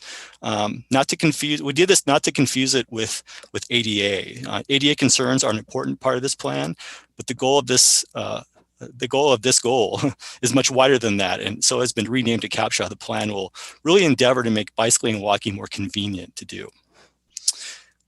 We provided clarification on the survey statistics. There's some confusion about the survey as opposed to the online mapping tool. And so we made it abundantly clear that only results from the statistically valid survey are included in the plan. And then we also provided more data on the causes of bicycle and pedestrian collisions. The ATC made a comment about that, and we included it in the plan.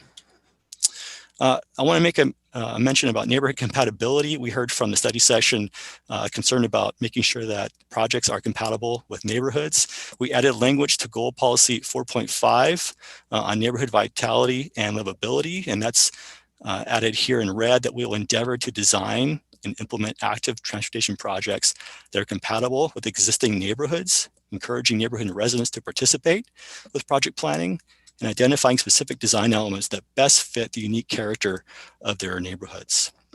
I also wanted to mention, based off of the comments at the study session, concerns about the Monauban Bridge project, that a prior council had taken direct action on it to remove it. And so we went ahead and removed that project. I'll also mention that it has been removed from the maps, but we failed to remove it from the project list. So I just wanted to mention that we will fix that error and go back and make sure that the Monauban Bridge project is not listed in the project listings.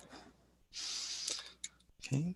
I want to mention something about neighborhood greenways. We had some questions about that in the public comment tonight.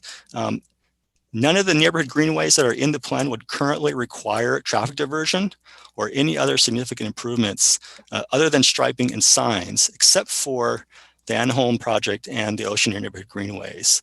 For the Anholm neighborhood greenway, this project is included in the plan as approved in 2018. So there haven't been any changes in the plan since then, and the city has already started initiating this project, looking for grants, and we're looking to starting construction soon.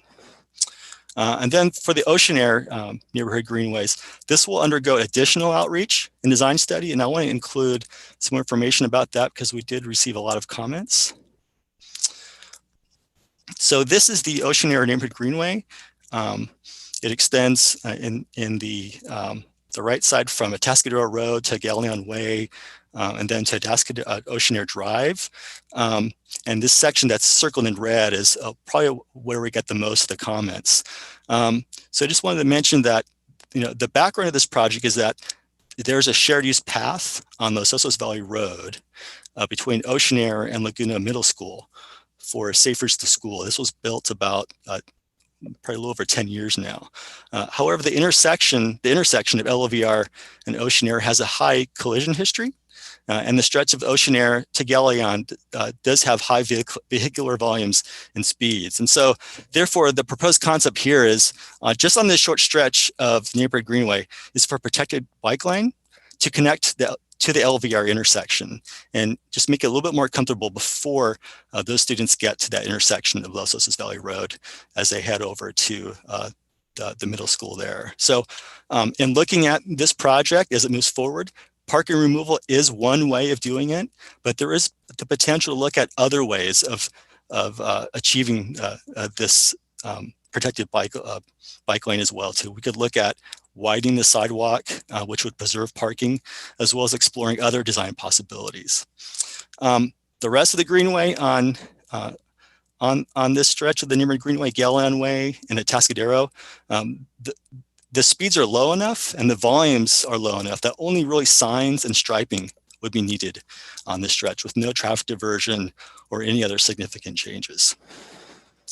And then lastly, I wanted to mention, as with all projects in this plan, they're conceptual in nature. Many of the projects, we have in the plan may just have a slight variance from the plan concept. It may end up,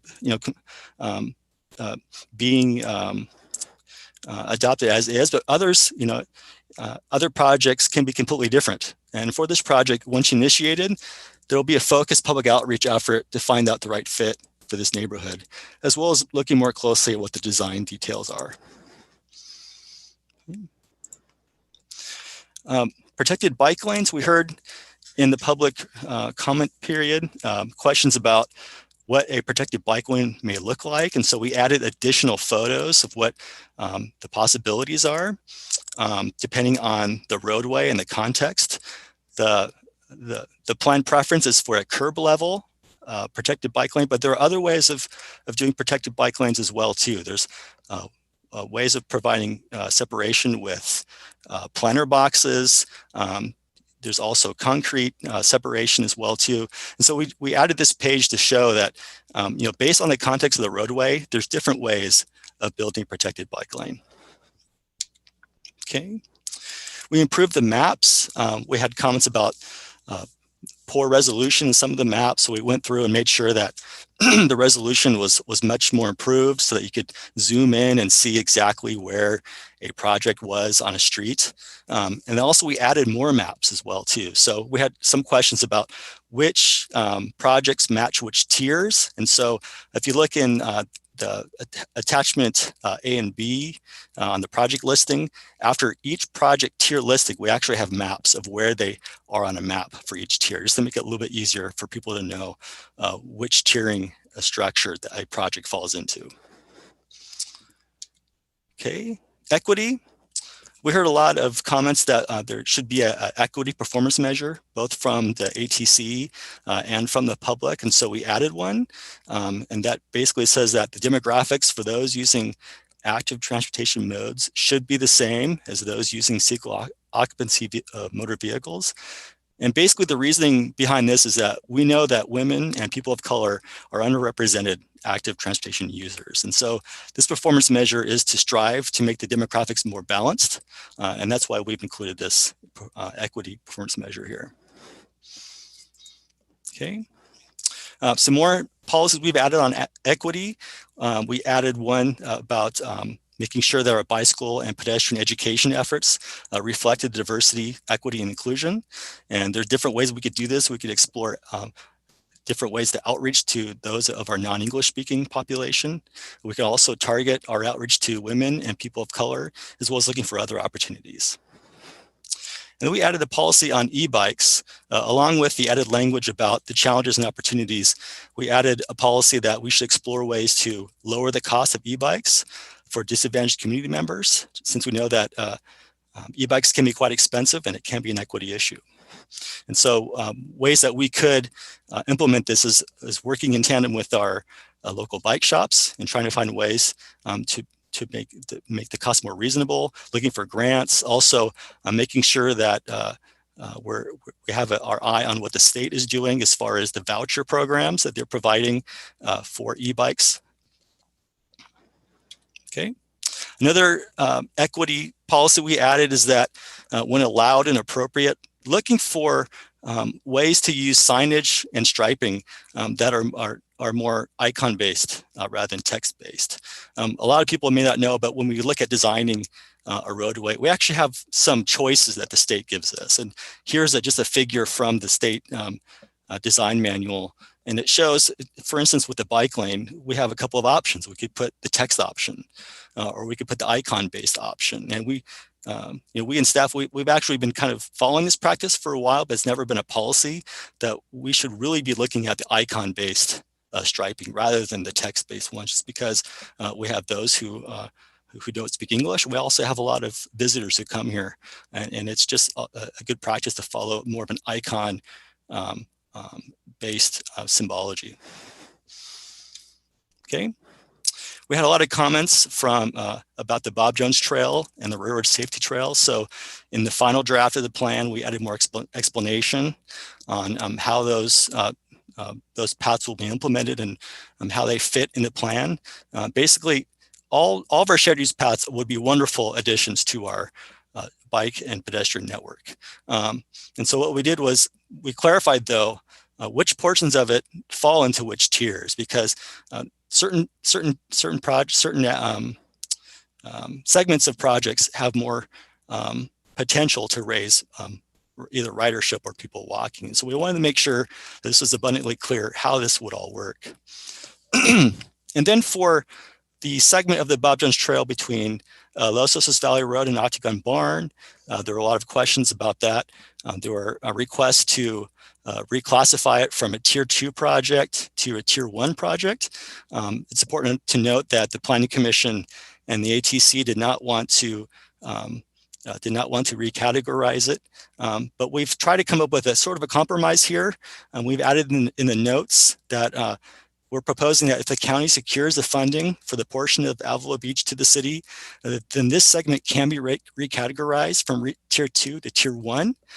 Basically how this would work is that this would still have to be programmed in the budget process. It will need to go before the ATC for a recommendation, but there is a path forward for it to be more highly prioritized, I should say. And another reason behind this as well too is that the county is looking for grants, and we didn't want to harm that process of the county looking for the grants. And so if it helps for this segment of the Bob Jones Trail to be categorized to a tier 1, we wanted to provide some possibility or path forward for that. Okay, downtown concept plan. We had some comments about how does the downtown concept plan fit within the active transportation plan. So we provided more explanation on how this plan echoes and implements specific parts of the downtown concept plan, talking about pedestrian and bicycle crossing improvements, more discussion about sidewalk widening and how that would happen, shared street ideas, as well as making our parklet program permanent, going from a pandemic response to something that can happen more on a permanent basis and how that would happen. And then going from the downtown pedestrian improvements to more of a citywide improvements, we added more discussion about how sidewalks would be upgraded, how we would fill the gaps, how we would get more curb ramps or upgrade those curb ramps, and a discussion of street lighting. And I wanted to put some focus on this heat map that was in the draft plan, but wanted to bring more focus to it and give more explanation. And that is that so the city is challenged with thousands of individual curb ramp and streetlight needs, which encompass hundreds of miles of sidewalk upgrades all throughout the city. So in lieu of listing each individual location, what the plan does is it includes a policy to increase focus on these improvements. And for the first time, it identifies a method of prioritization based on a set of factors. And these factors include collision history, demand, and proximity to certain activity centers, including parks and open space and senior living facilities. Also, as a side note, I wanted to mention that historically, sidewalks and curb ramps and lights get installed through a combination of different ways. They include development, redevelopment, and also as city-led CIP projects.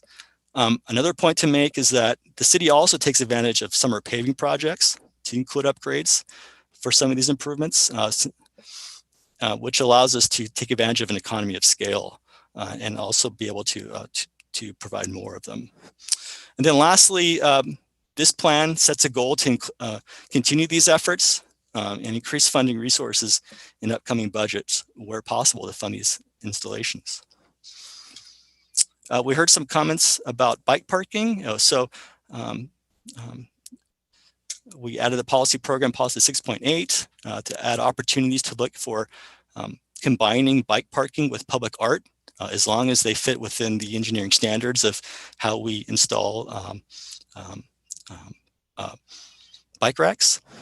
We also added some language about minimizing use of U-style racks. We got a lot of comments from the ATC as well as the public that people like to have these minimized just because they don't provide as much security as the peak style racks do. And so we've added information to the design standards about that. Okay. Another important aspect to bring up too, I want to make abundantly clear is that this plan is a conceptual blueprint. While it does, propose specific projects, each of these projects will require focused community outreach and more in-depth design study prior to construction. So approving the plan tonight does not automatically approve each individual project. I want to make that clear. This isn't the end of the process. This is the beginning of the process for a lot of these projects, for all these projects. Okay. I want to just briefly hit on the public outreach we did for the plan. Over the last 3 years that we've been working on it. It included face-to-face activities. And so we tried to meet the community and neighbors where there are. So we had neighbor pop-ups on weekends during the lunchtime hour at Lucy's Coffee Company, Lincoln Deli, the Nautical Bean. We went to the Vaughn's Marigold Center. We had a pop-up at Cal Poly as well as a downtown farmers market. This is really just in an effort to try to hit all the quadrants of the city to make sure that everyone had an opportunity to give input on the plan. We also did sort of those traditional face-to-face activities. We had an open house workshop at this little library. We had a lot of input.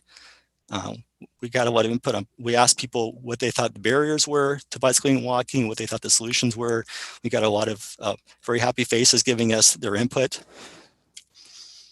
Other activities, other than face-to-face ones, we did a household transportation survey where we mailed out over 4,000 surveys to get feedback on what the barriers were to bicycling and walking and what the wished for solutions were. We also did a online mapping tool where people could go on a map and place where they thought some of the barriers were and where they would like to see an improvement.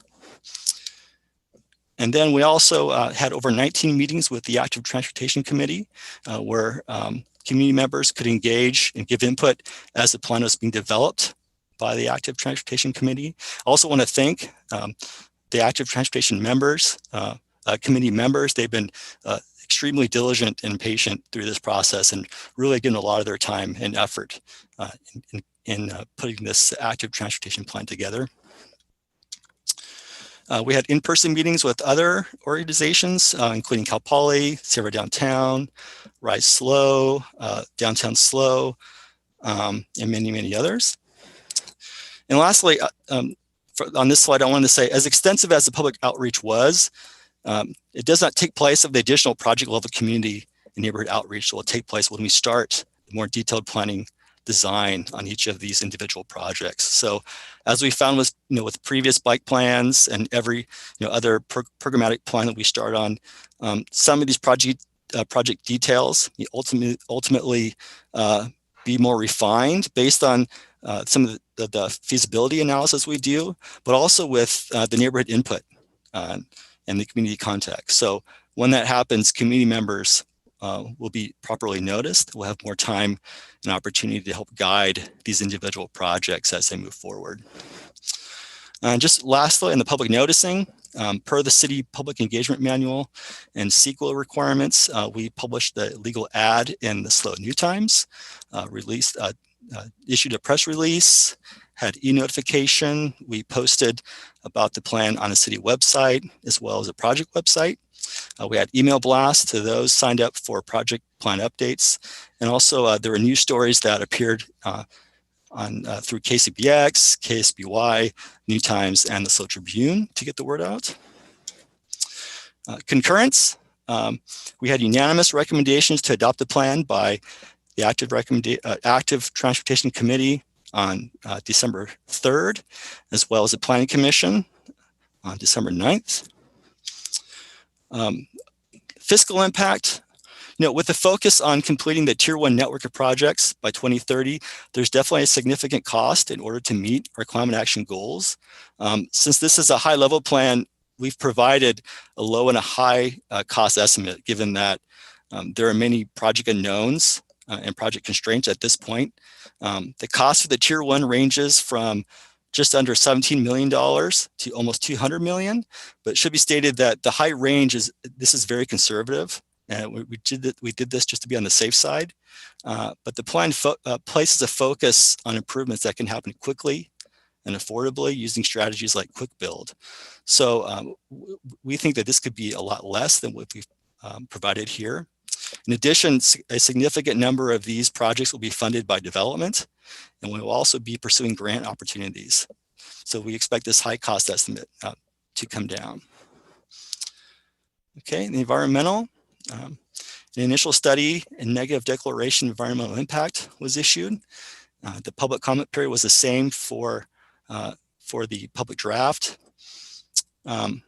Basically, the Active Transportation Plan is a programmatic policy level document, and the adoption of this plan does not authorize any land use changes or development. In addition, the individual projects from the plan will require a project-specific CEQA analysis when initiated, and the initial study does not identify any potentially significant impacts that would occur as a result of the adoption of the plan. And with that, I will end with the staff recommendation.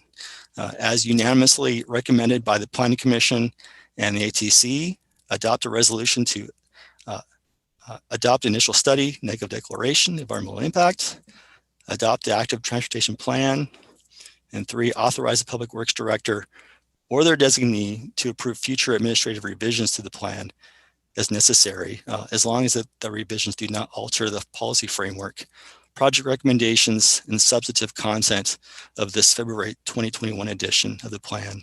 And any such revisions are documented in writing and provided to the city clerk for record keeping. Basically, that third point is about any typos or any administrative errors that we find in the plan that we think should be updated, but that are not policy related.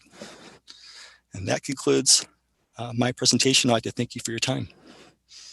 Thank you so much, Adam, and the rest of the staff for all the hard work that's gone into this, and the community members too that have put a lot of their time to give a lot of great input.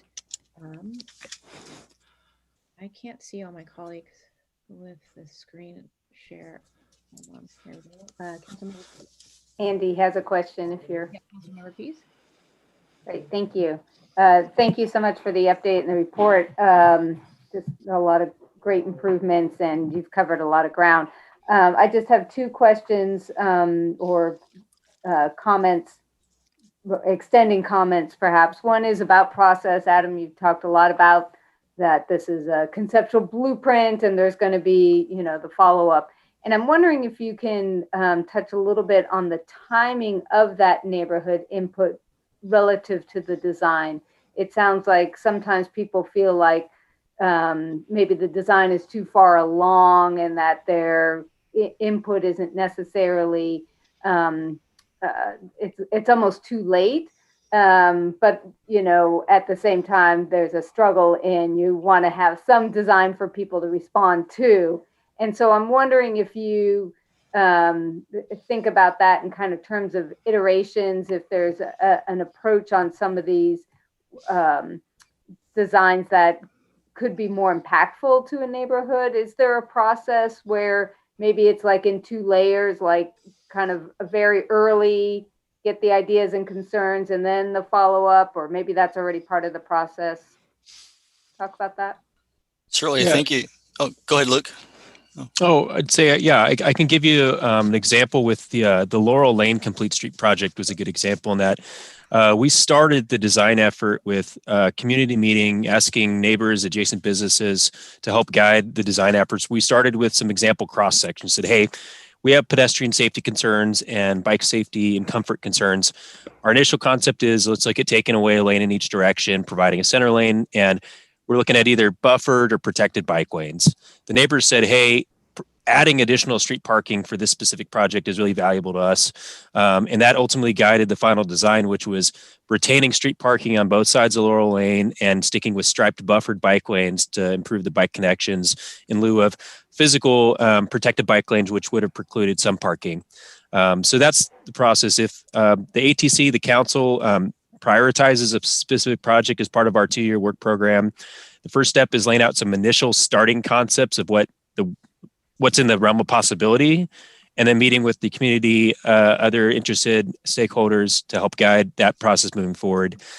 I think with part of that, we say, here's the intent of what we're trying to achieve with the project. Let's find a way that how we do that. The question of whether there's a need to do something is what this plan kind of answers.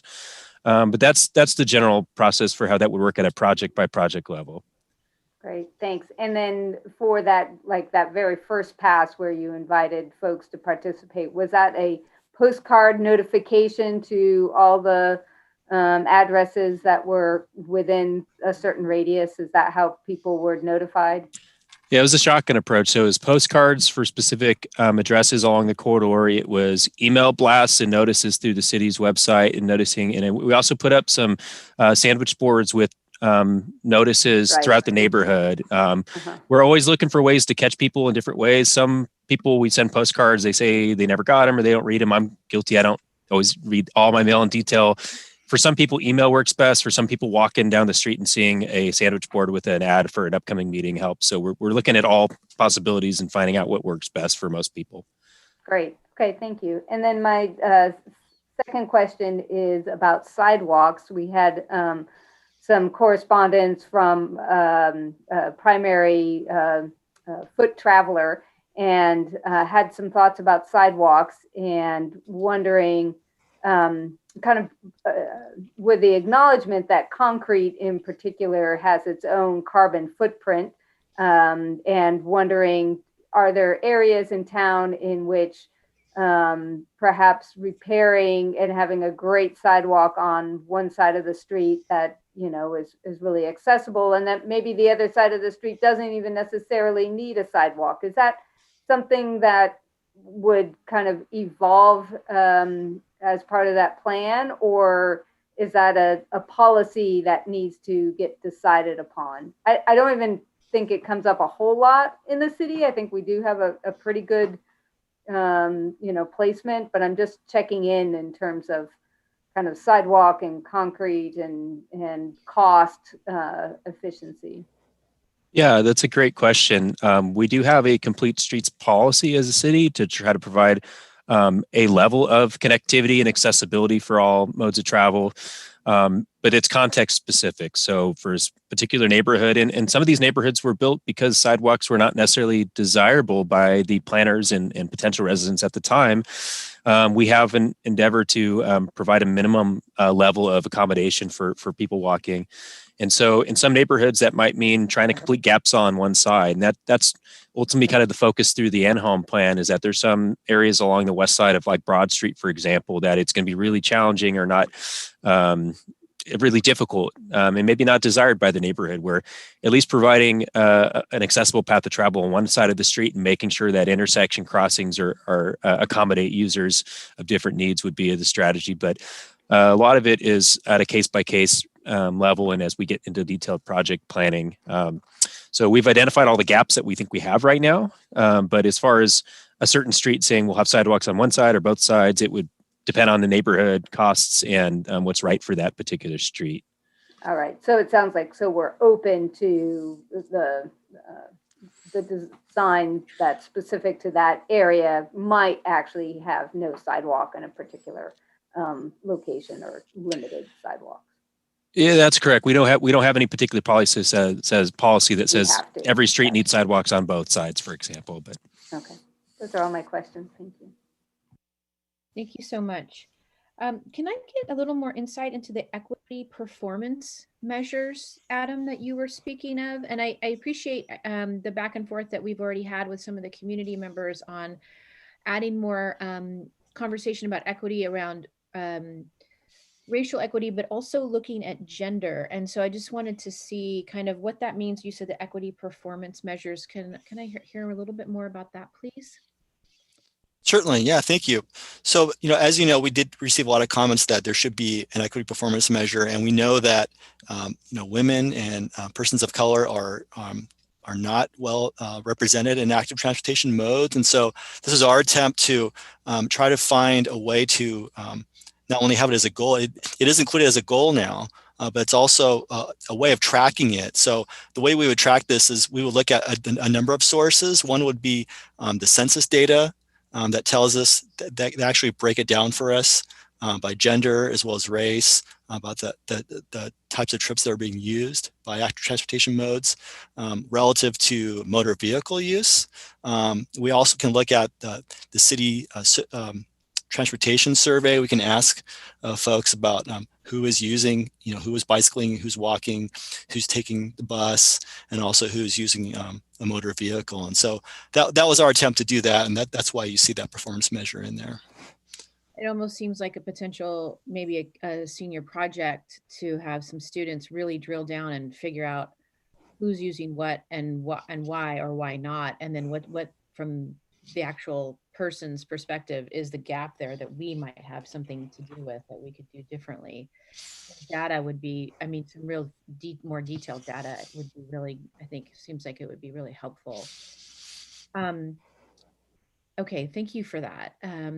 Because I do know, I haven't read these studies in a bit, but I remember reading studies a few years ago that were saying that bikes will really get mode shift when women are riding bikes, basically, and women who are riding bikes and making it cool, for lack of a better word, hip and like fun. And when people see women not in Lycra necessarily, not that there's anything wrong with that, but not in like a cycling outfit, but just regular day-to-day clothing, that will be a huge aspect of mode shift. So I think that's something we don't want to just sort of set to the side. I'm sure this is in there. This is just having been riding my bike the last few days after this storm, there's a huge need to maintain our bike paths and keep them as clean and safe as possible. That I know it's a huge lift and such a heavy workload. It feels like there's just so many times when I'm sure for everyone, when we're in bike lanes, and it feels, especially the last few days, has felt pretty scary actually, and slippery and dangerous, and lots of rocks and trees and just all of that stuff. So that seems like a huge unmet need. So I would just like to get some quick feedback on what your thought is there, so that we're maintaining what we already have to the level that we can. And is that, if that's too much for the city to take on in a consistent manner, perhaps there's an opportunity there for the Bike Coalition or other folks to maybe take on chunks of some of these bike paths and to be responsible for, picking up the detritus that comes, especially after a storm. That's a great point. I can feel that. I'm a daily bicycle commuter too, so I feel your pain for sure. I know right now our maintenance resources are highly strained in just keeping everything held together through huge storm events like this and significant safety repairs. We have, recently purchased a sidewalk, small profile street sweeper. So that'll be a huge resource in terms of sweeping protected bike lanes, and particularly within the downtown. So looking to utilize that resource to the full capacity, to continuing to monitor our maintenance resources and make sure that we have the capacity to be keeping bike lanes swept regularly, particularly after storm events. And as you mentioned too, there's other cities we can look to that have partnerships and kind of volunteer programs where they have essential safety training and directions on how to help assist, and they help cities target with more regular sweeping through volunteer resources to sweep paths and protected bike lanes. So all of those are things that were important and are highlighted in the plan, that maintenance needs to be one of the top priorities, and just keeping what we have in really good state of good repair and safe to use, in addition to looking at ways to expand and improve our network. Yeah, Luke, I think if we can add some kind of element of getting maybe consistent community partnership to keep these paths clean, I think that would be good on so many levels. Then people have more ownership of the bike paths, they're more connected. But there's just so many miles of bike paths, as you're well aware. It just feels like it's not going to be possible for the city to maintain them to the level that those of you, like people like you and myself, Luke, that are riding our bikes every day can really count on, okay, I can leave the house and know that I can safely traverse in the bike lanes that we have. Yeah, Derek? Yeah, sorry, Madam Mayor. I just wanted to just hop in and say I've had some conversations with our Public Works Director and Assistant City Manager, Shelley Stanwyck. As you know, we've been adding new subdivisions, Orcutt, Sarah Meadows, where we have more, Avila, San Luis Ranch.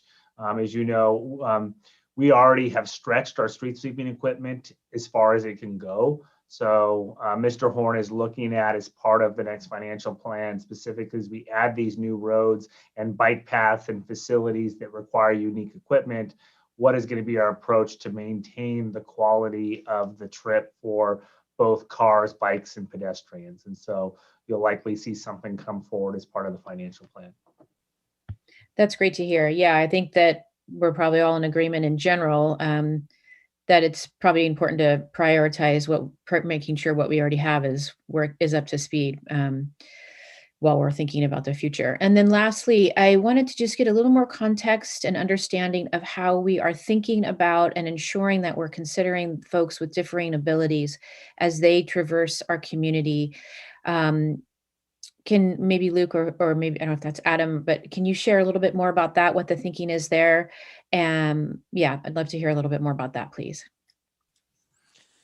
Sure. So outside of even this active transportation plan, the city has an ongoing ADA transition plan that looks at how we ultimately continue to upgrade our facilities and build new facilities in a way that they're accessible for people of all different mobility needs.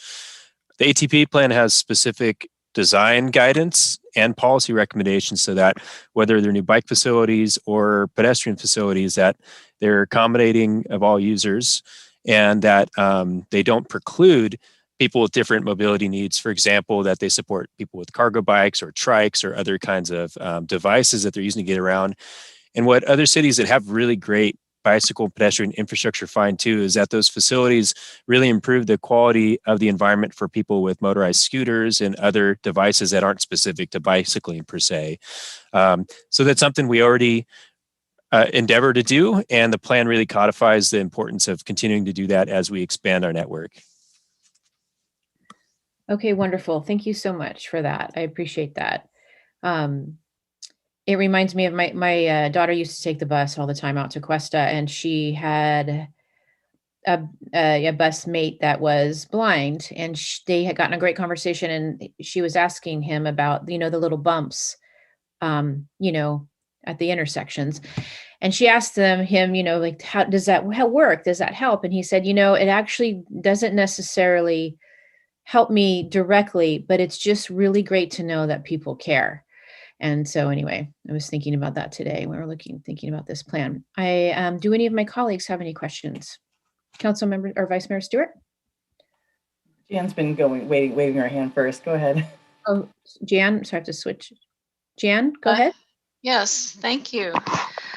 Yeah, I've been in communication with people who are living in residential neighborhoods who were not given any notice at all about this plan, and were very surprised to see their streets just appearing on this plan without any knowledge. Maybe there are people who are not on email lists. They're not tracking everything the city does. They haven't gone to these meetings. So I'm just going to start with Flora. I was out there walking around Flora, Fixellini, through the by the probation department, Bishop Street Studios, and with that proposed bike path. I've been working with people on Flora and Fixellini for years in terms of trying to prevent cut-through traffic, traffic cutting through the neighborhood. That's why we have these signs, and that's why Johnson was prioritized as a bike path. So how did the idea of putting a bike path on Flora and Fixellini, how did that even occur to anybody? Where did that come from? It didn't come from the residents. And my concern about this is I don't want to see any repeat of what happened with the Anholm Greenway. I don't want to see other neighborhoods feeling that they've been run roughshod by bicycle advocates without any input from them. So let's just start with Flora. How did the Flora Fixellini idea come about? Sure, I can take that. Fill in the gaps if I miss anything, Adam. But the Flora Neighborhood Greenway is not a new project to this plan. It's a carryover from the existing bicycle plan, where we had initially used the term bicycle boulevard. The city since used the term greenway because bicycle boulevards include pedestrian improvements, traffic calming, and things that aren't exclusive to bicyclists. So this project does not extend any new vehicular connections to increase cut-through traffic. In fact, it retains the recommendation from the current bike plan, which is to look at filling that gap that exists on Flora near the county's offices with a pedestrian and bicycle only pathway that would connect that gap. So you'd have continuity for people walking and biking through on that whole stretch parallel to Johnson, but wouldn't be increasing traffic for drivers. And as Adam had touched on earlier too, is the Anholm Greenway was a unique circumstance that we had routes that were identified for a greenway that had really high existing traffic volumes. If you look at the current plan, the remaining greenways that are in the plan are on streets that are really already low traffic streets, and other than potential for some minor traffic calming measures if the speeds are higher than ideal, these greenways would look like additional signage, markings, maybe some green street elements and landscaping to make them really great places to walk and bike, but they wouldn't be looking at things that would require wholesale parking or significant traffic diversion or things like that. The rest of the streets that are identified for greenways are already pretty low traffic streets. They just need some things to clarify them visually and to guide users to know, hey, these are great streets to walk on. They connect to where I'm trying to go. So that's the general question on the Flora Greenway, and that would apply to the other greenways that are in the plan. At the higher level too, about, did individual neighborhoods get noticed? For a programmatic plan like this, much like a general plan or something that affects the whole city, it's not feasible for us to send postcard mailers to every single address, but we've tried to get the word out and meet people where they're already at as much as we can. Like Adam mentioned, pop-ups on the weekends where people are doing their business at their favorite sandwich shops or coffee shops or downtown at Farmers Market. Also had a lot of articles in the local newspapers and media communicating that this plan was in process and that there were public outreach opportunities available, as well as an online forum and different mediums to kind of spread a shotgun approach to get the word out as much as we can. And as we'd mentioned before too, approval of the plan doesn't greenlight any specific project from this point on.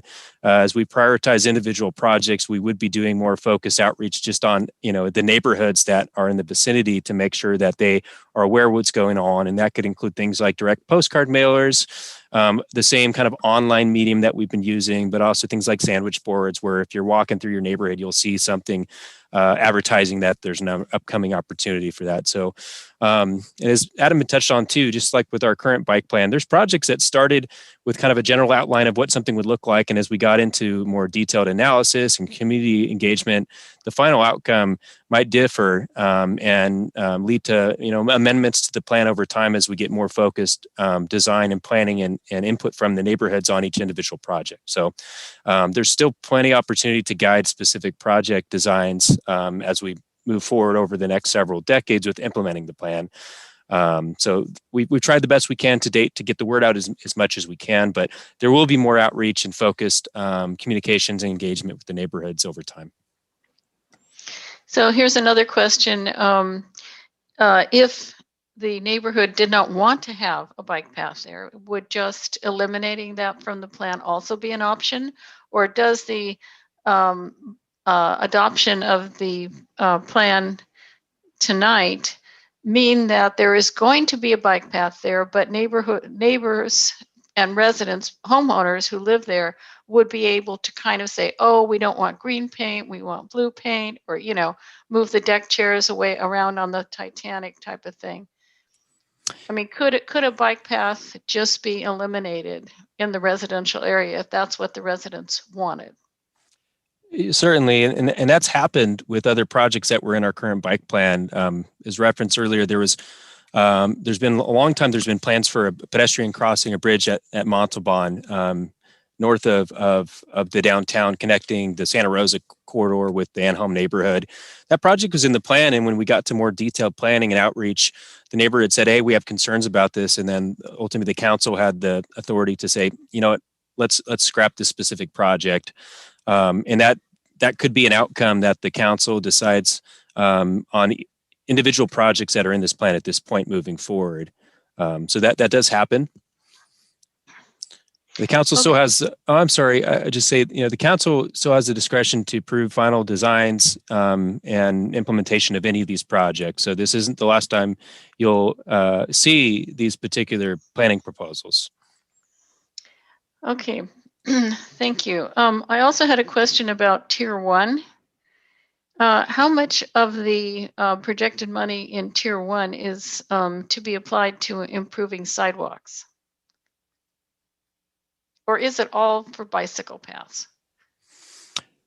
No. So the Tier 1 priority list includes several shared use paths for pedestrians and bicyclists, several prioritized crossings that serve bicyclists and pedestrians, and some of them only pedestrians. And then a lot of these corridors include features that would upgrade sidewalks and curb ramps as part of the overall project. So those are the kind of individual crossings and corridors in the Tier 1 network. On top of that, as Adam had mentioned too, we have kind of a prioritization methodology for completing all of the other sidewalk and curb ramp gaps that we have in a city.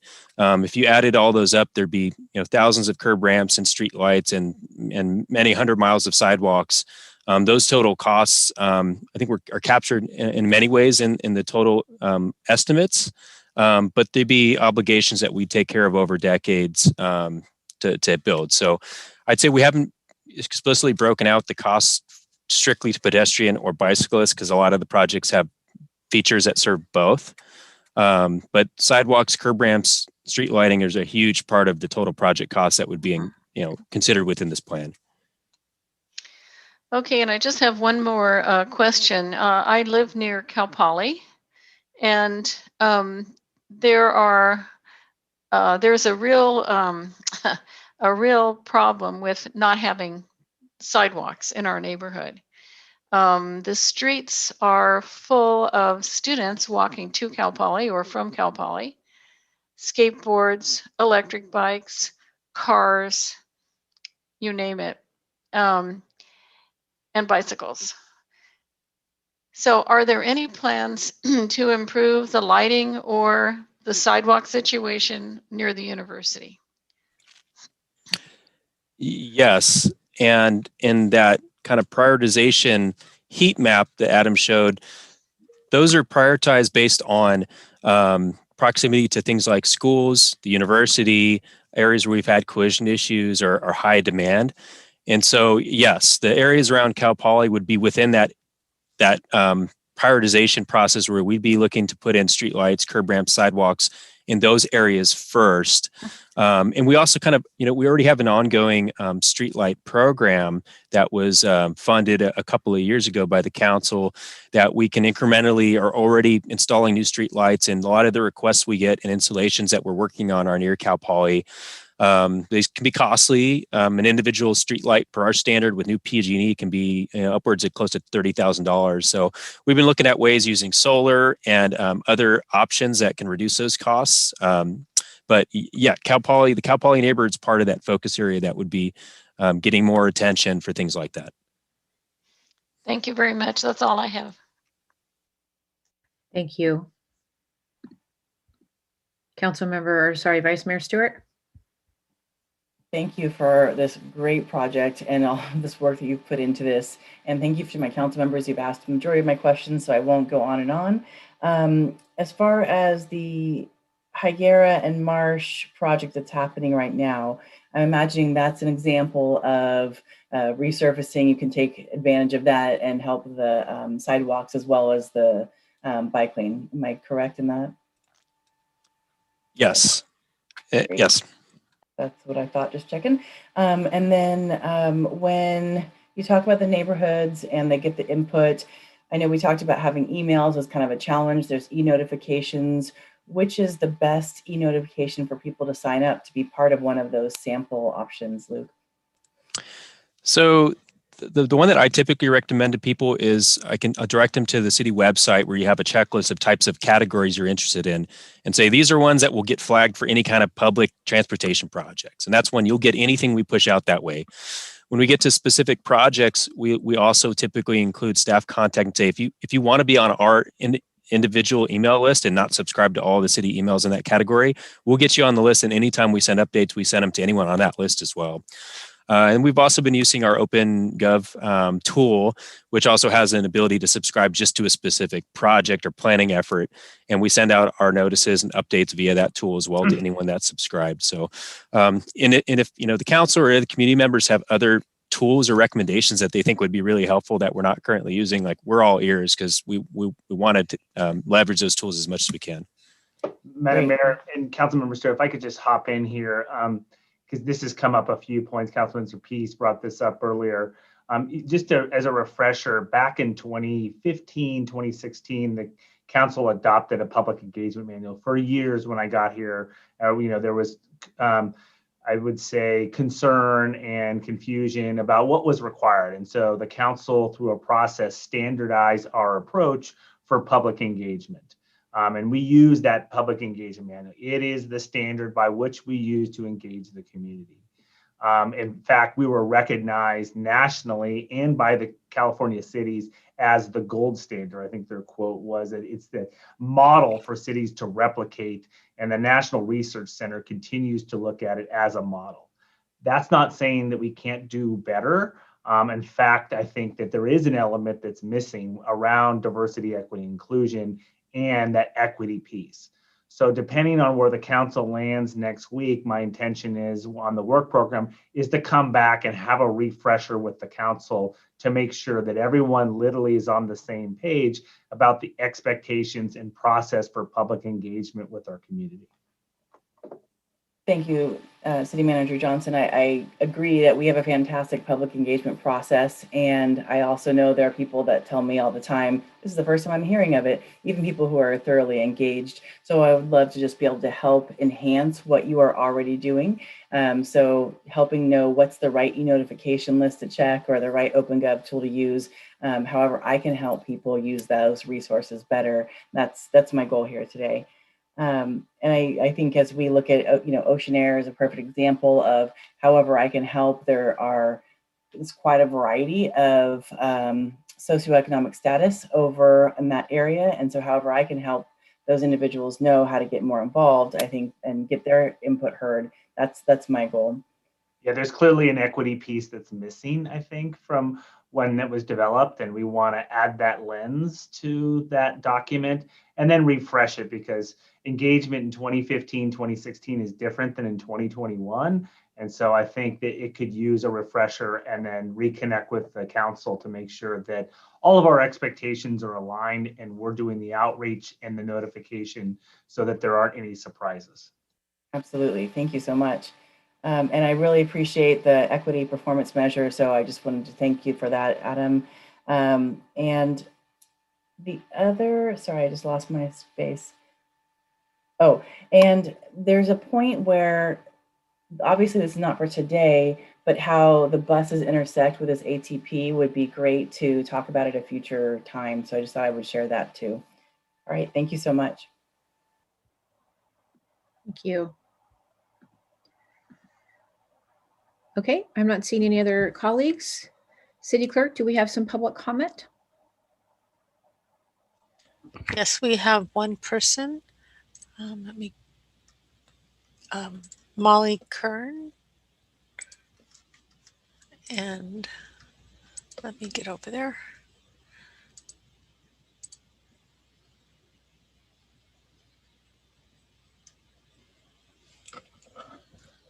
Hello, Mayor Harmon and council members. This is Molly Kern, and I'm speaking to you on behalf of the San Luis Chamber of Commerce. I want to just briefly reiterate our support for this final version of the Active Transportation Plan and to highlight our appreciation for all of the work that was done by your staff, and also really recognize so many volunteers who engaged with the Active Transportation Committee and the committee members themselves who did so much work to prioritize projects that will get people to bike and walk. It was no small task, and their focus and determination to create a plan that will help so many people in our community is really, really amazing. So the product they've produced and that you're seeing tonight is of really tremendous quality, especially for a report like this that is the first of its kind for our community. It's the first time we've had our active transportation modes coming together in one plan. And we believe it'll be an effective way to move us toward the city's ambitious mode share goals. Particularly, I want to also highlight their focus on quick build strategies and on leveraging things like regular paving to make the most efficient and economical progress. We look forward to you approving this plan and to seeing these changes come to life and to benefiting all of our residents and businesses alike. So thank you. Okay, our next speaker is Jonathan Roberts.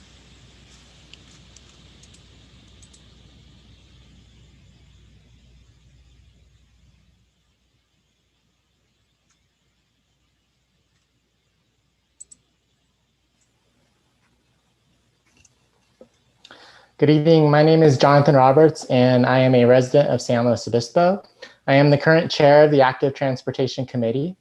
The Active Transportation Committee is excited that you are being presented for the adoption San Luis Obispo's first ever Active Transportation Plan. The development of the plan has taken 2.5 years or more and included 6 formal public outreach meetings, public mailers, online, as well as hard copy surveys, the hiring of a consultant, Alta, who specializes in the development of these types of plans, and 19 active transportation committee specific meetings. The public input on this draft has been outstanding, allowing the creation of a truly inclusive and equitable document. 2 years ago, the Active Transportation Committee recommended to staff that they create a data-driven approach for scoring active transportation projects. There were no projects left behind or forgotten, all are included. The highest priority Tier 1 projects are those that are most likely to be built in a timely manner and those that will cause the greatest benefit to our entire city's population. The ATC unanimously recommends you approve the Active Transportation Plan. Thank you so much for all that you do. Okay, our next speaker is Marshall James.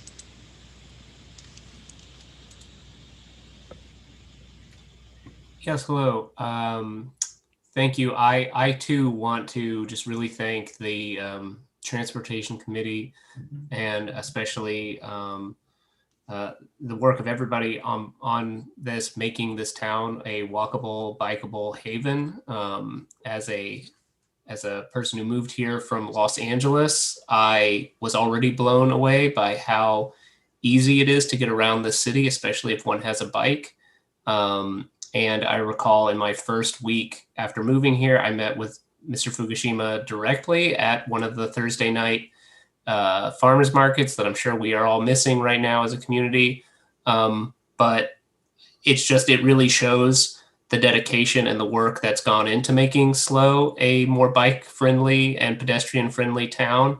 And I appreciate seeing what a commitment there is to not only keep it that way, but make it even more so. So I just really appreciate that this is a priority for the community. So thank you. Our next speaker is Steve Klisch.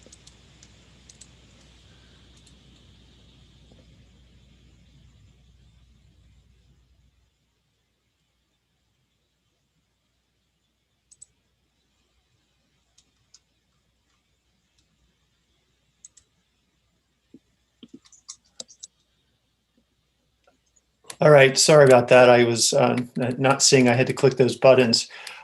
So I'm Steve Klisch. This is my daughter, Jessica Klisch.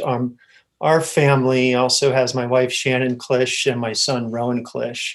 And we've been pretty involved in advocating to the city council the last few years for protected bike lanes.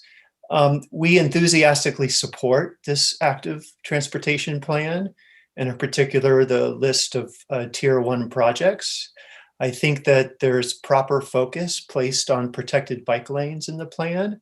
I sent you a letter earlier that I'm not really going to go back and rehash that, but there's a few key threats to our community and our country and our world that I think protected bike lanes represent a step in the direction of addressing those threats. What I want to talk about instead here, let me see, I have about two minutes left. I want to talk about, I found the discussion interesting about the equity issues. And I wanted to point out that, let me see here. In April of 2018, I sent the city council an email that referred to a really nice article in Scientific American that was called "How to Get More Bicyclists on the Road to Boost Urban Bicycling, Figure Out What Women Want." And it's a really interesting read. The author reviews several research studies that seem to come to the same conclusion, which is that if you build protected bike lanes or separated bike paths, you will get more women to ride bikes. And so I think that kind of plays nicely into the equity issue here. If you would like to link to that article, you could respond to my email that I sent you last night, and I'll send you, I'd be more than happy to send you that link. So I just thought that was interesting about that article that I'd sent the city council earlier. And then the other thing I wanted to bring up about equity is, let me see, how much time do we have left? Can't quite see that, 46 seconds. A while ago, I did some research on what the names of bike paths were in SLO County, and this kind of worked its way into a letter that my wife submitted at some point. If you look at the names of bike paths in SLO County. You've got the Bob Gehring Bikeway, the Bob Rollman Boulevard, the Wayne Williams Bikeway, the Colin Riley Bike Bridge, and the Bob Jones Trail, all named after men. And so one thing you might want to consider with respect to equity is changing that ratio somehow. Maybe we shouldn't name bike paths after people. And if we're going to name them after bike people, maybe we should include some women. Thank you. Goodbye. Okay, our last speaker is Garrett Otto.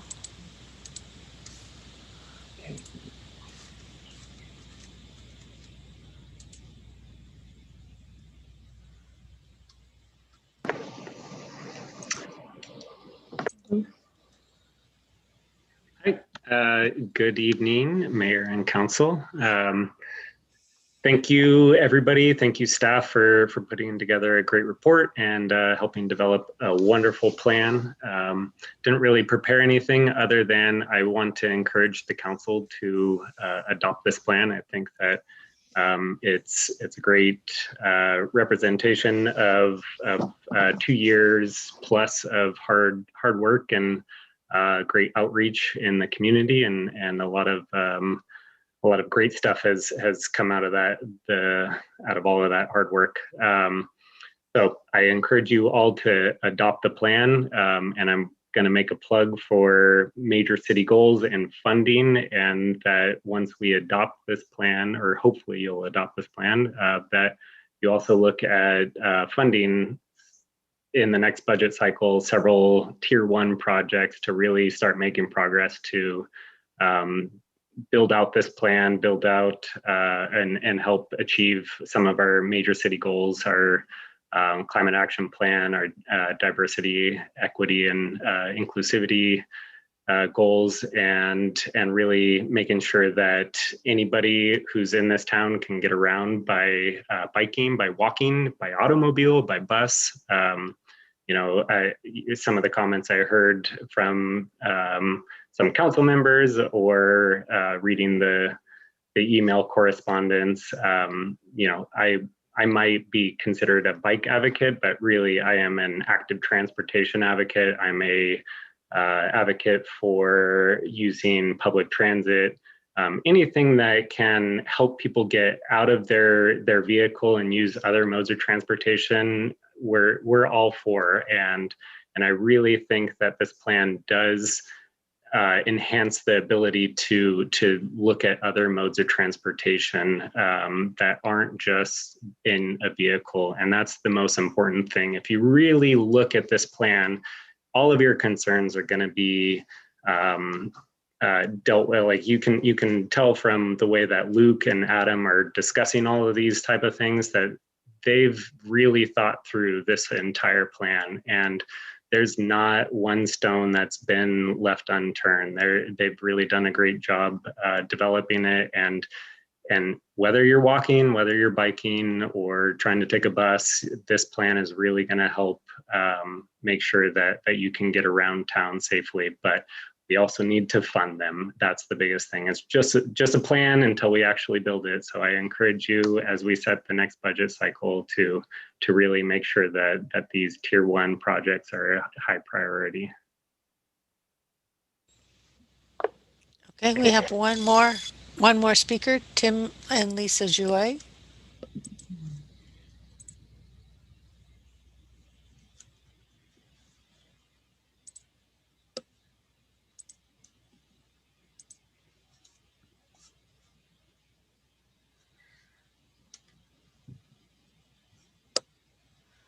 There we go. I opened both. Am I live now?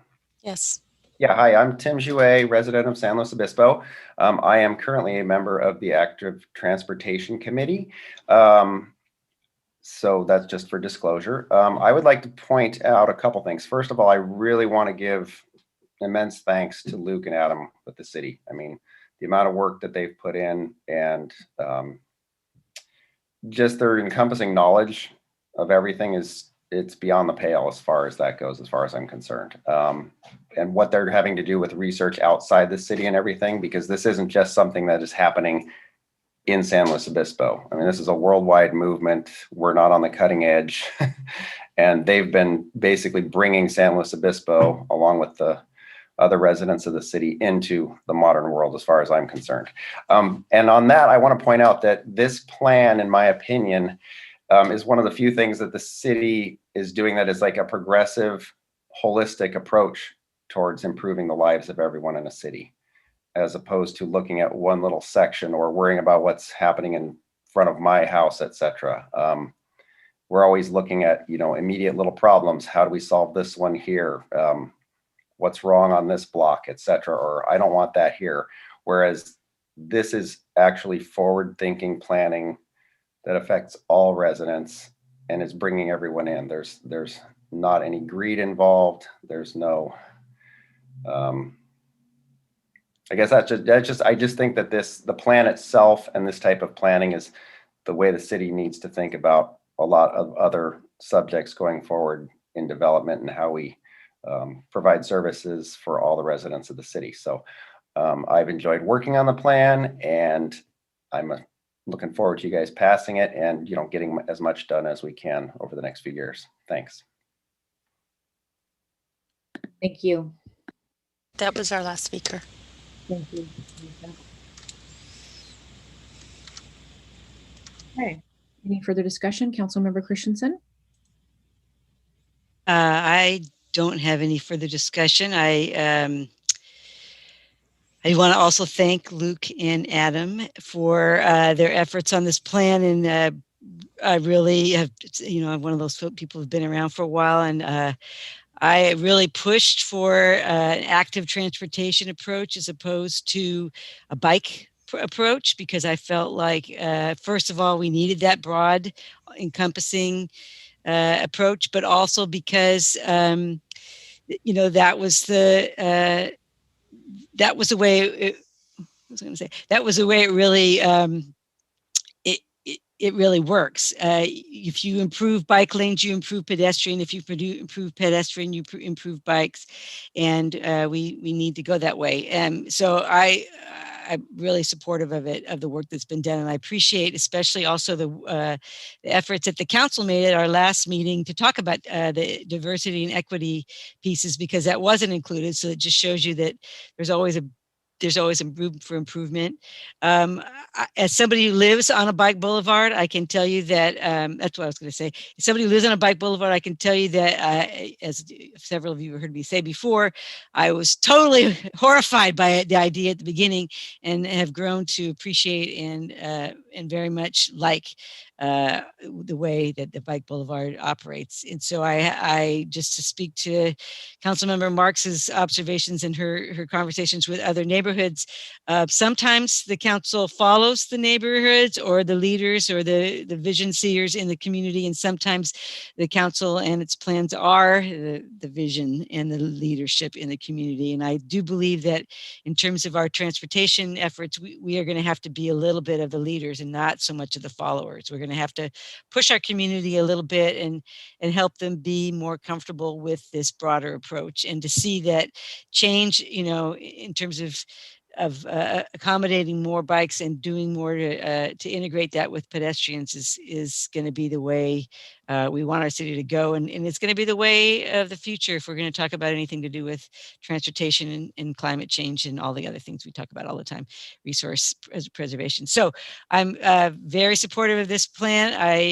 I mean, all the things I wanted to kind of tweak and look at got done in the last few weeks. So love the innovation on what we're going to do with Bob Jones. I loved, as you may have been able to tell, the comments about names.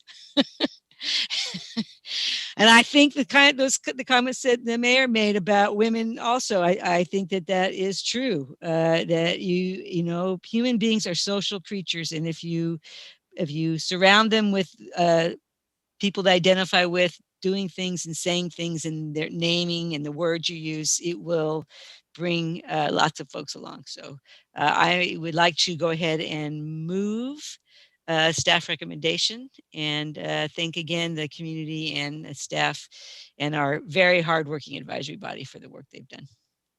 Wonderful, Carlin. Thank you. Okay. I'll second. Okay, go ahead. Councilmember Pease is a second. City Clerk?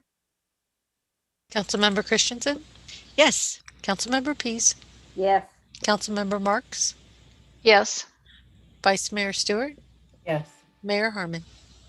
Yes, and with that, it passes 5-0. Thank you so much to everyone. A lot of gratitude has already been shared, but so much to the staff, as we said, and to the community, so much active community members involved in the active transportation plan. And Carlin, I really appreciated what you said there in the in closing. I think that's something that's really important to remember that. And also we have overarching community goals that don't always 100% align with what one small specific slice of a neighborhood might be wanting in that moment. And so there's always a tension there, but I appreciate you contextualizing that in the vision and the leadership that the city. And there's it. We all can share a park. We can all share a street. It can happen. We can do it. I know we can. It's scary. Change is scary, but it will work with a good plan and good communication, like you're talking about in terms of making sure we do outreach. It will come up with a final project on these things that will work well with everybody.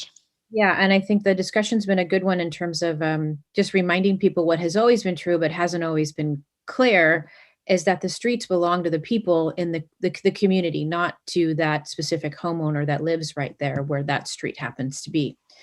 And so that's been a little bit of a hard realization for some. Okay. Would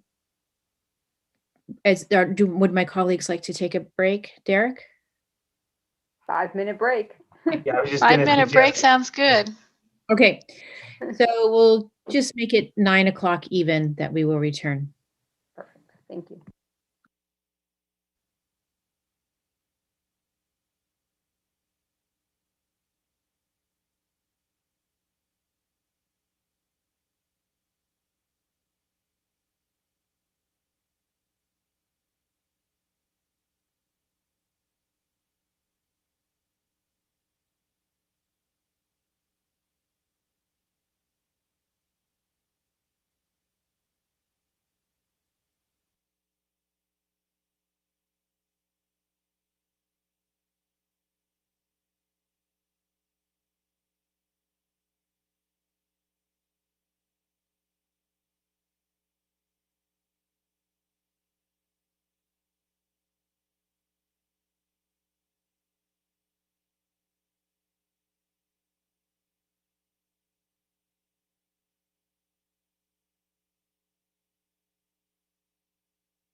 Okay, welcome back, everyone.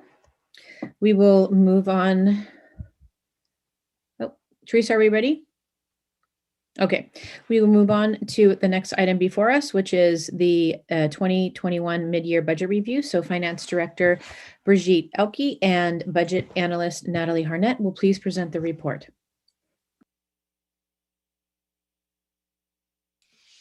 Thank you very much, and a very good evening, Madam Mayor and council members.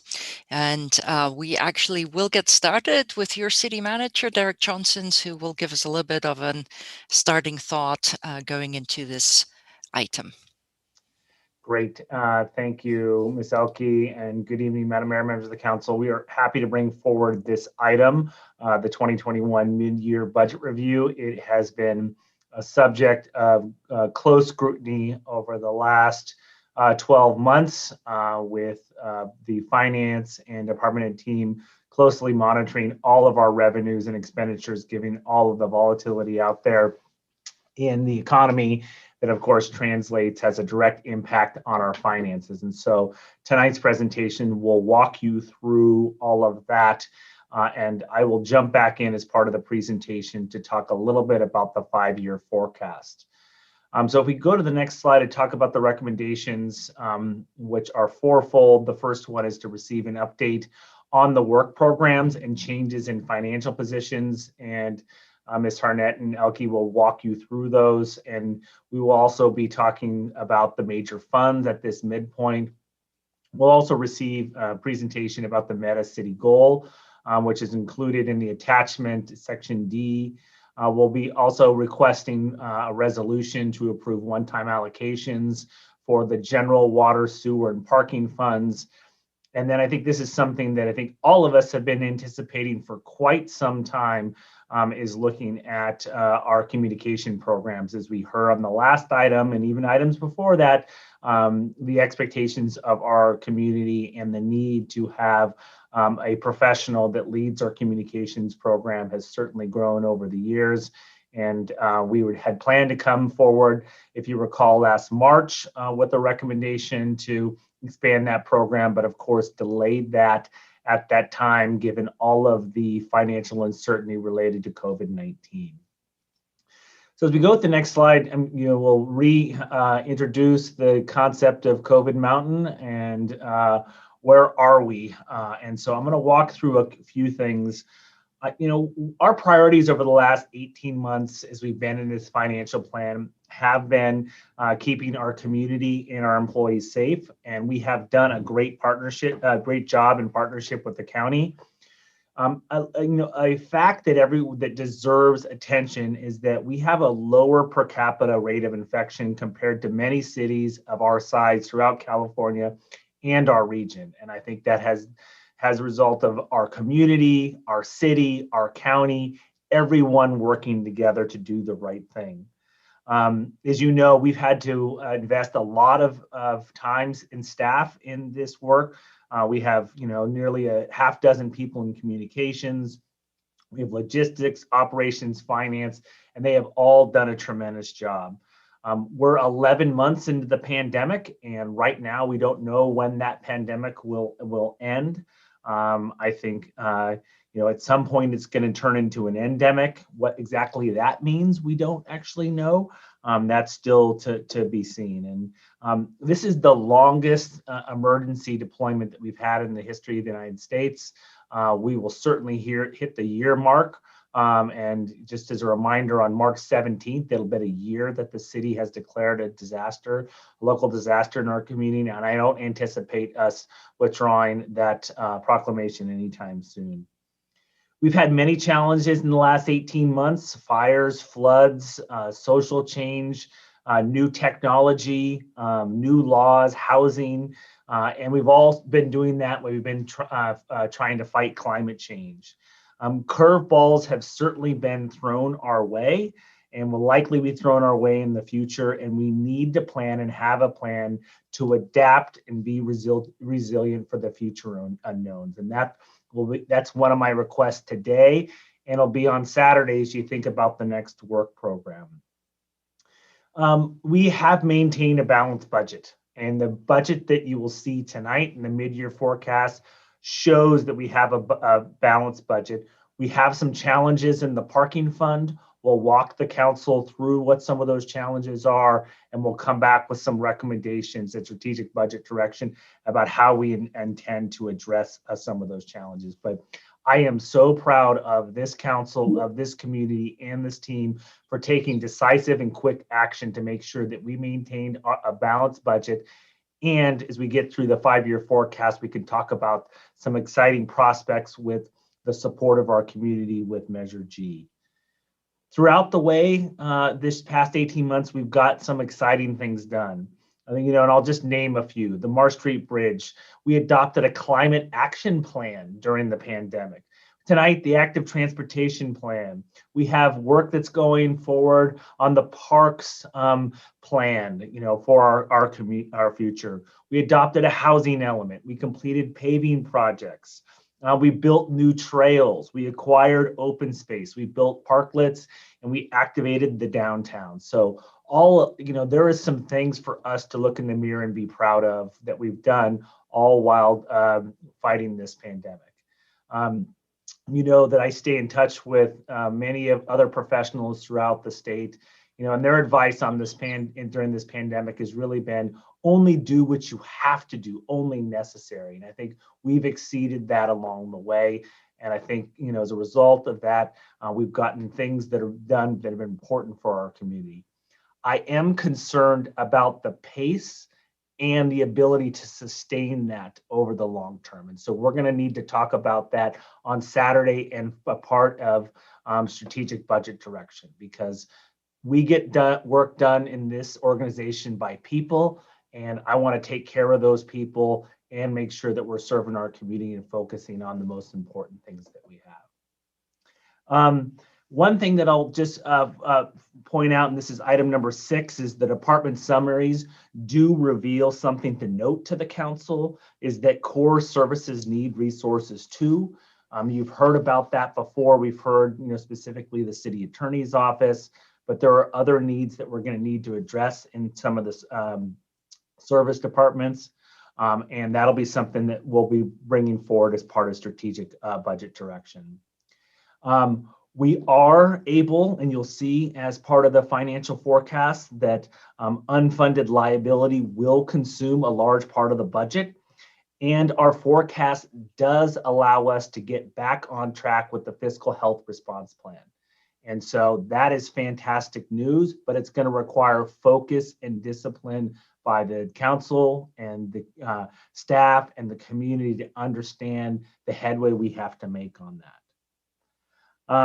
We still need to monitor the road ahead, and there is certainly extra work will be required to make sure that revenues and expenditures stay on track.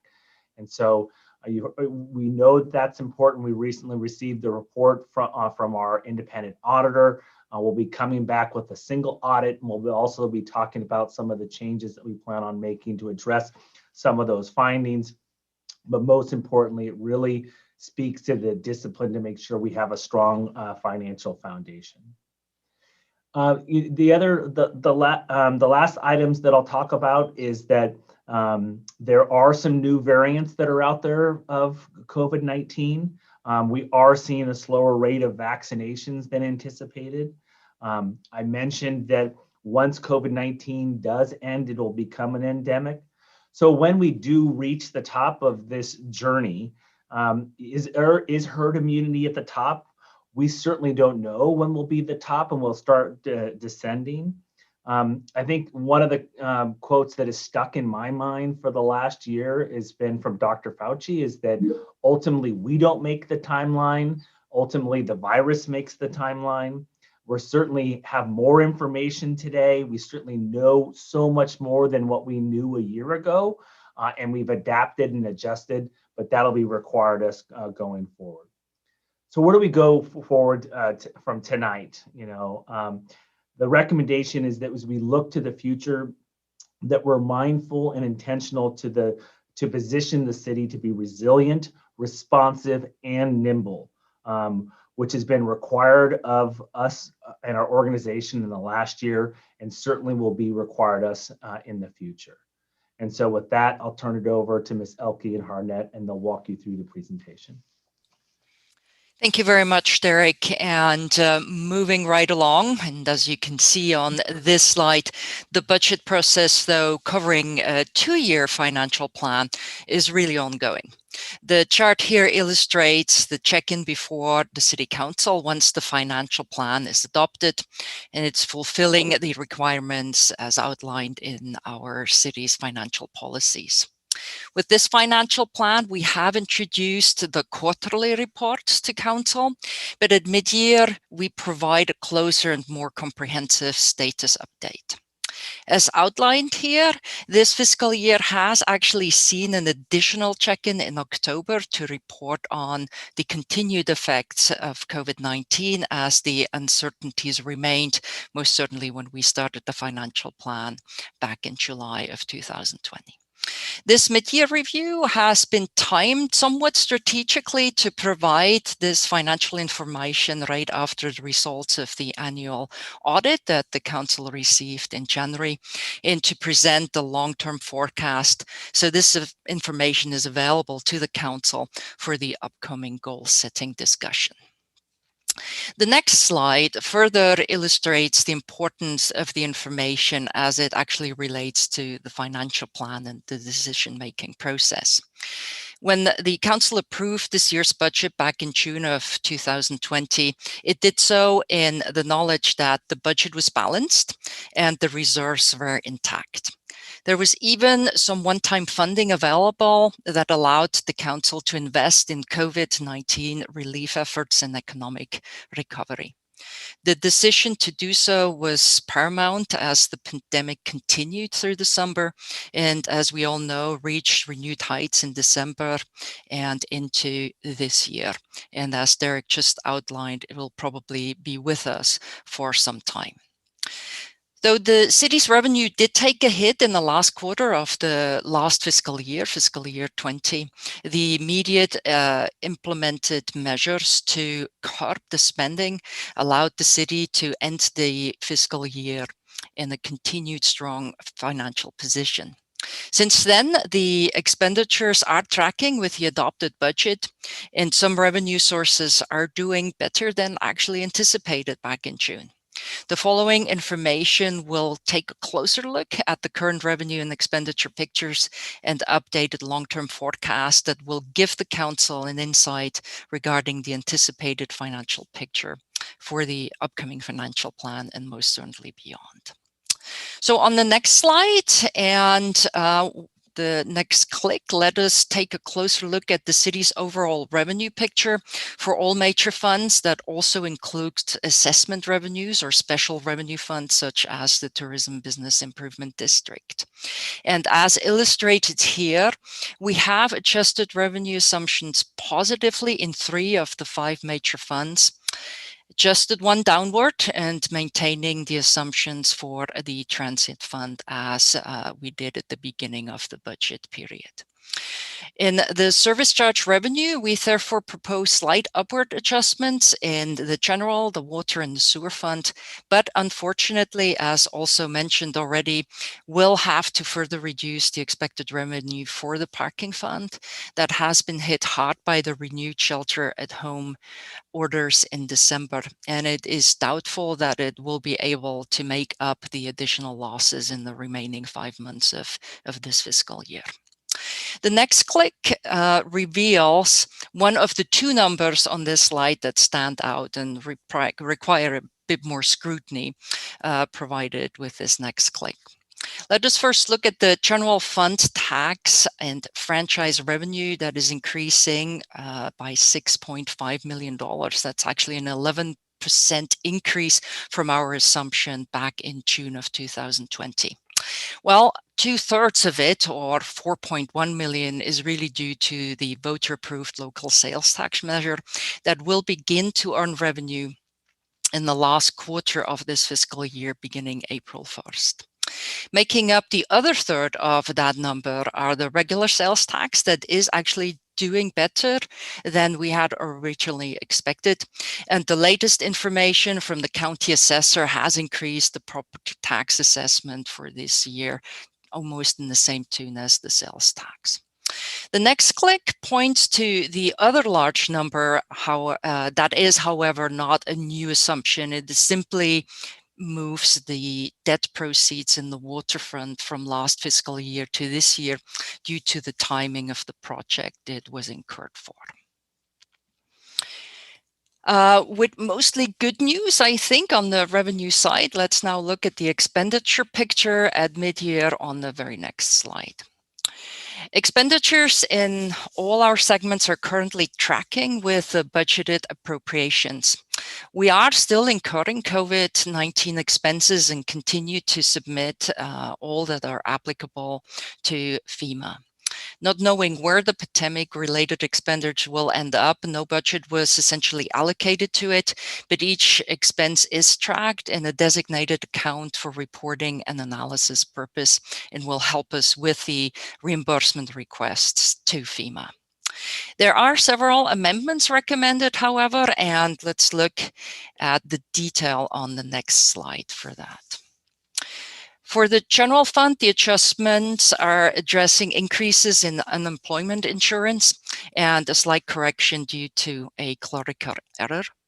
The parking fund does request additional budget for an update to the parking and access management plan. The sewer fund has experienced several unexpected emergency repairs and will require an augmentation of the expenditures, while the water fund is merely correcting a misallocation in the original budget. An additional augmentation is requested from the city's insurance fund to the self-insured retention to cover anticipated claim cost. That also includes a settlement of a long-term 3-year-old claim that we should be able to get over this year. All added up, this adjusted budget now forms the basis for the long-term forecast that we'll now look at on the next slide. And the updated forecast assumes that the operating expenditures keep below fiscal year 19 levels until fiscal year 24 and remains below 60 million for the forecast period. This is a direct outcome from the city's 3-year fiscal health response plan initiated back in fiscal year 19 in response to the growing pension obligation. With the next click, we can actually see this very unfunded pension liability growth that continues into the 2030s before it will then begin to decline again and level out around 2045, hence providing that 30-year period to pay down the unfunded liability. The largest growth in the forecast will be seen in the infrastructure budget due to the contributions from the local sales tax measure that will roughly quadruple the investment in the city's assets, such as its roads, its playgrounds, parks, bridges, and buildings. As illustrated with the next click, all expenditures will be paid for by the tax and service revenues that are forecasted to achieve a balanced budget during the forecasted period. And with one more click to again showcase the additional annual funding that Measure G20 will increase the general fund revenue by is around $16 million per year. And now I turn it back to Derek for a little bit more detail regarding the local revenue measure and the assumptions within this forecast. Thank you, Ms. Elke. And so thank you, Madam Mayor, members of the council. So a couple of points I wanted to make to the council, and I won't go into the great detail. As noted on the slide on page 23 of the mid-year document, it's section B5. It's the updated 5-year forecast. And not necessarily for now, but as you look at it in detail, I'll just note a couple areas for the council, and this is for just signposting for the council, some thinking as you lead into Saturday's major city goal discussion. So a couple notes, and if you want to take notes, and you can certainly look at this later. As Ms. Elke pointed out, there's essentially an additional $14 to $16 million set aside for capital. Obviously, it's going to take us some time for us to be able to ramp up and spend those dollars. we have some shovel-ready projects that are consistent with the voters' intention that we plan on submitting to the REOC, and depending on the council's major city goals, will likely show up in the CIP, so we can see some immediate results. There are some more immediate projects that likely that require some planning and some permitting. Projects like Prater Road Overpass, for example, that likely are going to take us some time to get some speed and get through the Caltrans process. Same, for example, as we think about other transportation projects like Tank Farm widening, currently not in the city. The remediation hasn't been done by Chevron, for example. So there may be for a couple years where we're simply setting aside funding for in some capital accounts, major capital accounts, as we prepare to build those projects. At some point in the future, we'd love to come back and talk to the council about the time cycles of capital improvement programs. I was recently talking to a bunch of city managers, and I think that it's helpful to remind the community and the council from concept to delivery, is usually a few years. And so it's going to take us some time to get up to that ramp up speed. And we certainly made no assumptions about whether Measure G was going to pass in the fall. Also, I want to just remind the council that the CIP that we're looking at is things that are already on the books. Things that are in your general plan, your transportation, your circulation element, your parks and rec element, your ATP that was just adopted. So there is already enough projects that we need to then pull out consistent with the priority schemes that the council's identified and the variety of advanced planning documents that we have. So as you think about, this is really great news. We're able to fund things that we've never done before, and we want to build up so that we can deliver on those particular projects. A couple lines that I would just draw your attention to is line 25 of that forecast on page 23. What has been brought forward in this forecast is an assumption that, if you'll recall, in previous Measure G, and this is the 2014, we were aiming for a 70-30 split, 70% capital, 30% operating. We would fluctuate, and that would move back and forth depending on the priorities of the year, but overall we were largely able to meet that target.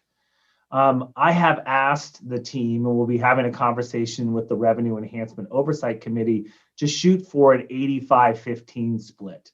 And the reason why is just we have such a huge capital need moving forward for both maintenance and new infrastructure. We may have to adjust that in the early years as we recover from COVID. If you recall, certainly I think Measure G served us well, and this Measure G does serve us well, being a general purpose tax measure, and to give us the flexibility, so perhaps in early years focus more on economic recovery. But in the longer term, we're going to need a split like 85-15 to honor the obligations and needs for building infrastructure in our community. So I draw your attention to line 25, because what that number is, and it's about $1.4 million for fiscal year 22, and then grows to $1.5 million in 23. That's the money that would be available for new operating expenses. So for example, if we wanted to add resources related to homeless services, we wanted to add a social worker to complement our CAT team, or we wanted to look at partnering with our NGOs on services, or we wanted to address our unmet needs for emergency planning or training. That's the line item that we've set aside to be able to accommodate that funding. The next line I'll really draw to your attention is line 34. And so what line 34 really shows you is that after expenses, projected expenses and revenues, with certain assumptions about growth of expenses and growth of our revenues, what it shows is that we've got a balanced budget. And it's pretty slim. It's ranges from 235,000, and in the outer years, fiscal year 26, $58,000. So not a lot of margin. Of course, is our level of certainty 5 years out it's pretty unpredictable. We know that a lot of things can change, but it is a best practice to do a 5-year forecast. So I draw your attention to that line just as you think about the capacity to add new ongoing operating expenses outside Measure G. The way that the forecast is shaping up, we really don't have a lot of room for new ongoing operating expenses unless they fit squarely within Measure G. Or if you want to add, if the council wants to add, we're going to have to make trade-offs in our existing programs. And I've already signaled tonight in my opening comments that there's some areas that I expect coming forward from departments just to shore up the services that we're providing today, just given the trajectory of the city. So this is all just intended to just manage expectations and help set some parameters about our discussions as we think about the future and then we size up our appetite for our work program and our major city goals moving forward. I will note for all of you that, and this I touched on this earlier tonight as part of our consent item around open space funding. And this forecast does include, on an annualized basis, $250,000 for open space. And you may recall that as part of our fiscal health response plan or through other trade-offs in the past, we had reduced that amount. We are looking at potentially some acquisitions as we move through MEOC and to continue our program. Our recommendation will be to return that money to $250,000 so we have enough local dollars to be able to leverage and position the city for other acquisitions when we move through our next acquisitions. And so that I'm happy to spend more time with you individually, but I just wanted to draw your attention specifically to those lines.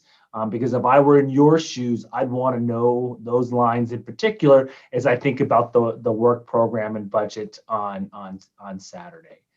And with that, I'll turn it back to Ms. Harnett and she'll finish up the presentation. Great. Thank you, Derek. Good evening, Madam Mayor, City Council. So now that we've went through the general fund, I will bring us through a little bit of an overview of our sewer fund or our enterprise funds. Starting with water and sewer, we're not seeing any significant variances in revenues or expenditures at this point. Since the onset of the pandemic, the decrease in consumption in the commercial and industrial sectors has been largely offset by the increase in residential usage. While we were beginning to see an overall decrease in consumption in October and November, that seemed to increase again back in December. So it's too soon to say if that's an actual trend. Another impact of the pandemic was the state's moratorium on water shutoffs. Because of this, the number and the value of the past due accounts has over doubled since last year. As of January, there was about $700,000 in past due utility bill balances. Ultimately, any of the remaining uncollected amounts will get sent to a collection agency under the customer's name. As mentioned earlier, a few increases are being made to the revenue projections for the current year, partially because of the deferred rate increases that will go into effect this month. There's also the $5.5 million adjustment to account for a debt proceed revenue that was originally budgeted for last year, but will actually be received this current year. So taking a look at the long-term forecast for the water fund, operating expenditures stay relatively stable. Capital expenditures, on the other hand, do kind of ebb and flow with the development of capital projects and annual maintenance needs. Because of the enterprise funds operate like a business activities, which are financed solely through the service charges, they also carry a working capital. This working capital can be used throughout the years for emergencies, or it can be built up for a specific purpose in the future. You can tell from the dark blue revenue line that generally revenues are near balance with expenditures, but some years the department will strategically utilize its working capital. I also want to point out that this revenue line does include more than just the service rates. So one-time revenue as well as DIP proceeds are included here and account for some of the increased revenue in some years. The water fund is obligated to ensure its rates are sufficient to cover operations, capital improvements, debt, and appropriate reserve levels. The Utilities Department is currently working with its rate consultant to confirm the rate increase projections that were established with the last comprehensive rate study, which was done in 2018. This analysis will also include the recent impacts of the deferred rate increases that were associated with the pandemic. Now, taking a look at the sewer fund, we see some similarities with the water fund. Operating expenditures only slightly inflating over the years. When looking at capital, this big mountain in the middle represents the upgrade to the water resource recovery facility. It is important to note that once allocated, this capital budget will carry through the life of the project. Like the other enterprise funds, sewer also maintains a healthy working capital. Revenues also grow significantly during these project years as the city receives its debt proceeds to help cover the costs of the project.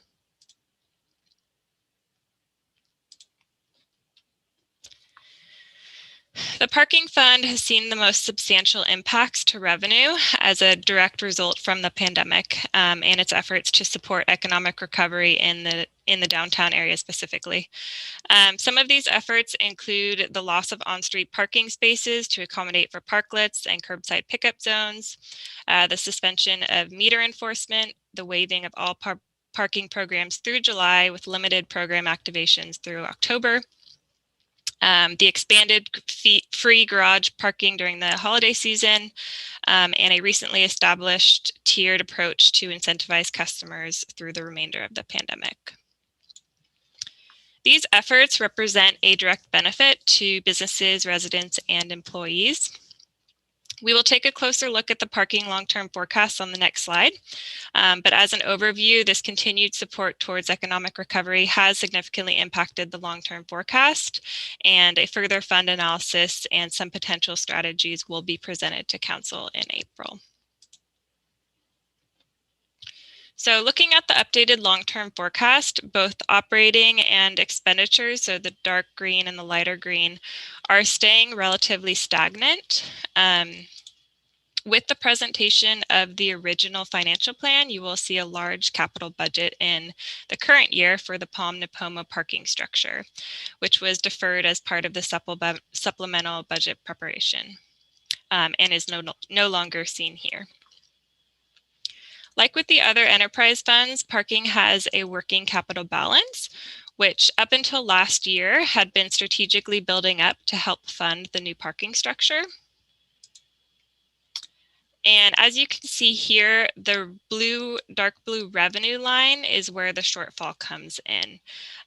Due to the economic recovery efforts, revenue is well below the green expenditure bars. Therefore, the parking fund will be obligated to draw on its working capital in order to cover those expenses.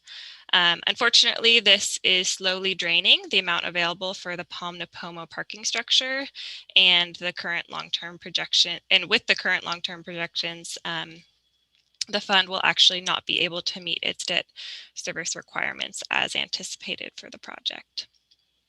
Additionally, the estimated construction costs for this new asset have increased since its initial inception. Given the fund's ongoing support to businesses, residents, and visitors of the city, and its role in the long-term economic vitality of downtown, an infusion of capital funding from either the general fund or the new Measure G20 revenue could be an option to overcome the shortfall. as mentioned earlier, staff will return to council with a series of options at the strategic budget direction in April. Moving to the Transit Fund, the continued CARES Act allocations are the primary source of funding for this year. Transit will continue to offer modified operations and temporary service reductions in order to right-size the program to the ridership demand during the pandemic. Listed here are a few considerations for the long-term forecast. The Transit Division is currently working on a renewed agreement with Cal Poly, and simultaneously is actually reaching the end of its current operations and maintenance contract, and will be working on a new one. Other considerations are the impacts to infrastructure and vehicles arising from the continued effort to move towards fleet electrification. The transit long-term forecast presented with mid-year that you're seeing here is unchanged from the forecast presented with the supplemental budget. Taking a look at the forecast, expenditures, revenues, and the unreserved working capital remain relatively flat. One thing to point out is that the light orange bars only represent the unreserved working capital balance. The overall working capital of the transit fund has not changed much over the last several years, but in some of the prior years, so in fiscal year 19 and 20, some of those funds were reserved, which is why they're not showing here.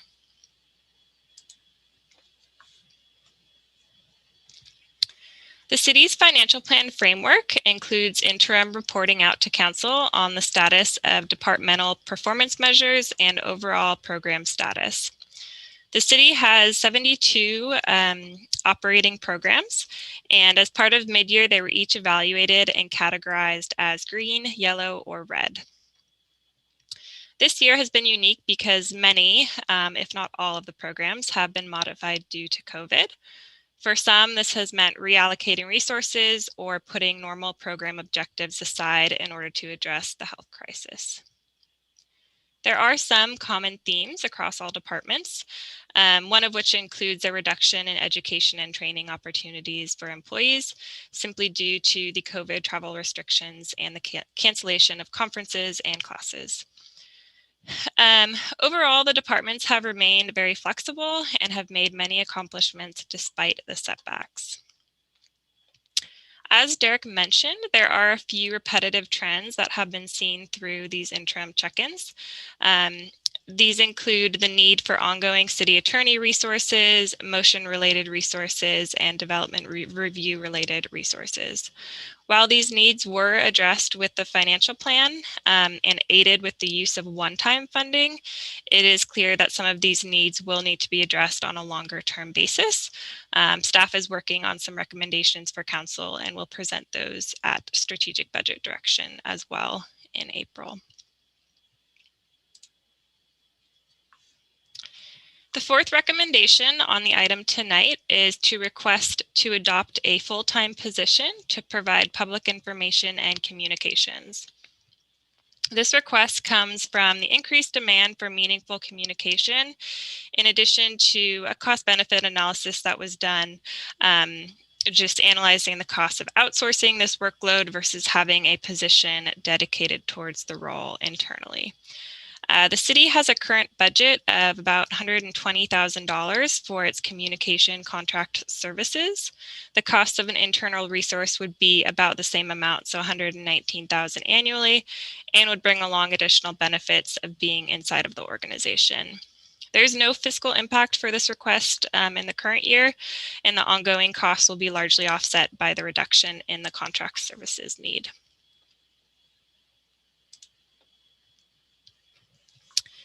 Because of the pandemic, the city's top priority for 2021 is to protect the public health of the city, provide essential services, and assist the community in economic recovery. A number of strategies were wrapped into an overarching meta goal. Staff keep track of their efforts on these strategies and report progress to council on a quarterly and now monthly basis.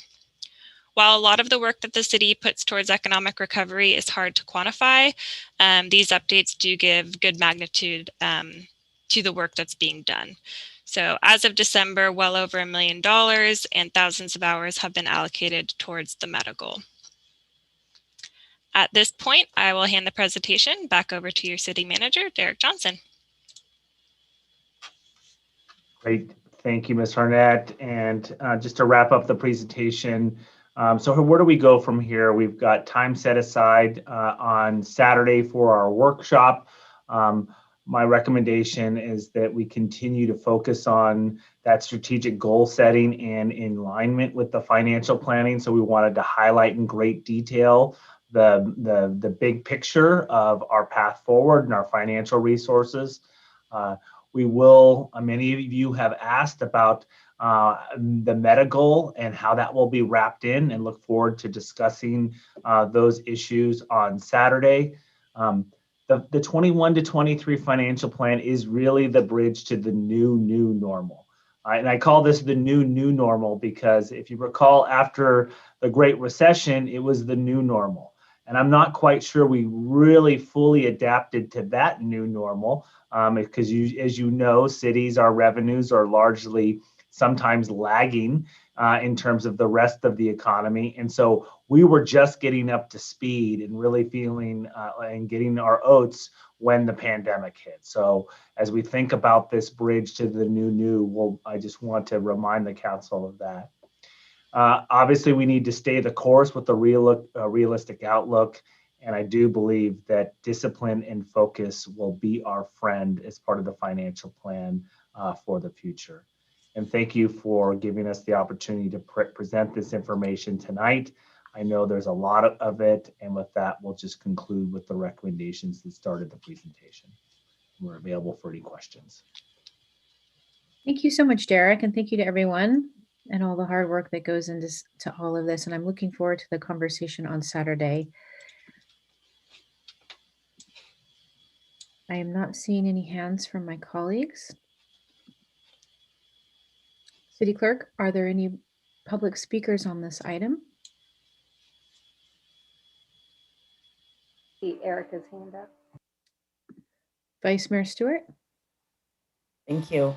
Thank you for all of the hard work on this. I can't even imagine, Brigitte. I'm thankful that I don't have your role. And I'm thankful that the whole staff has managed a balanced budget during this time. That is really something to stop and be amazed by and thankful for.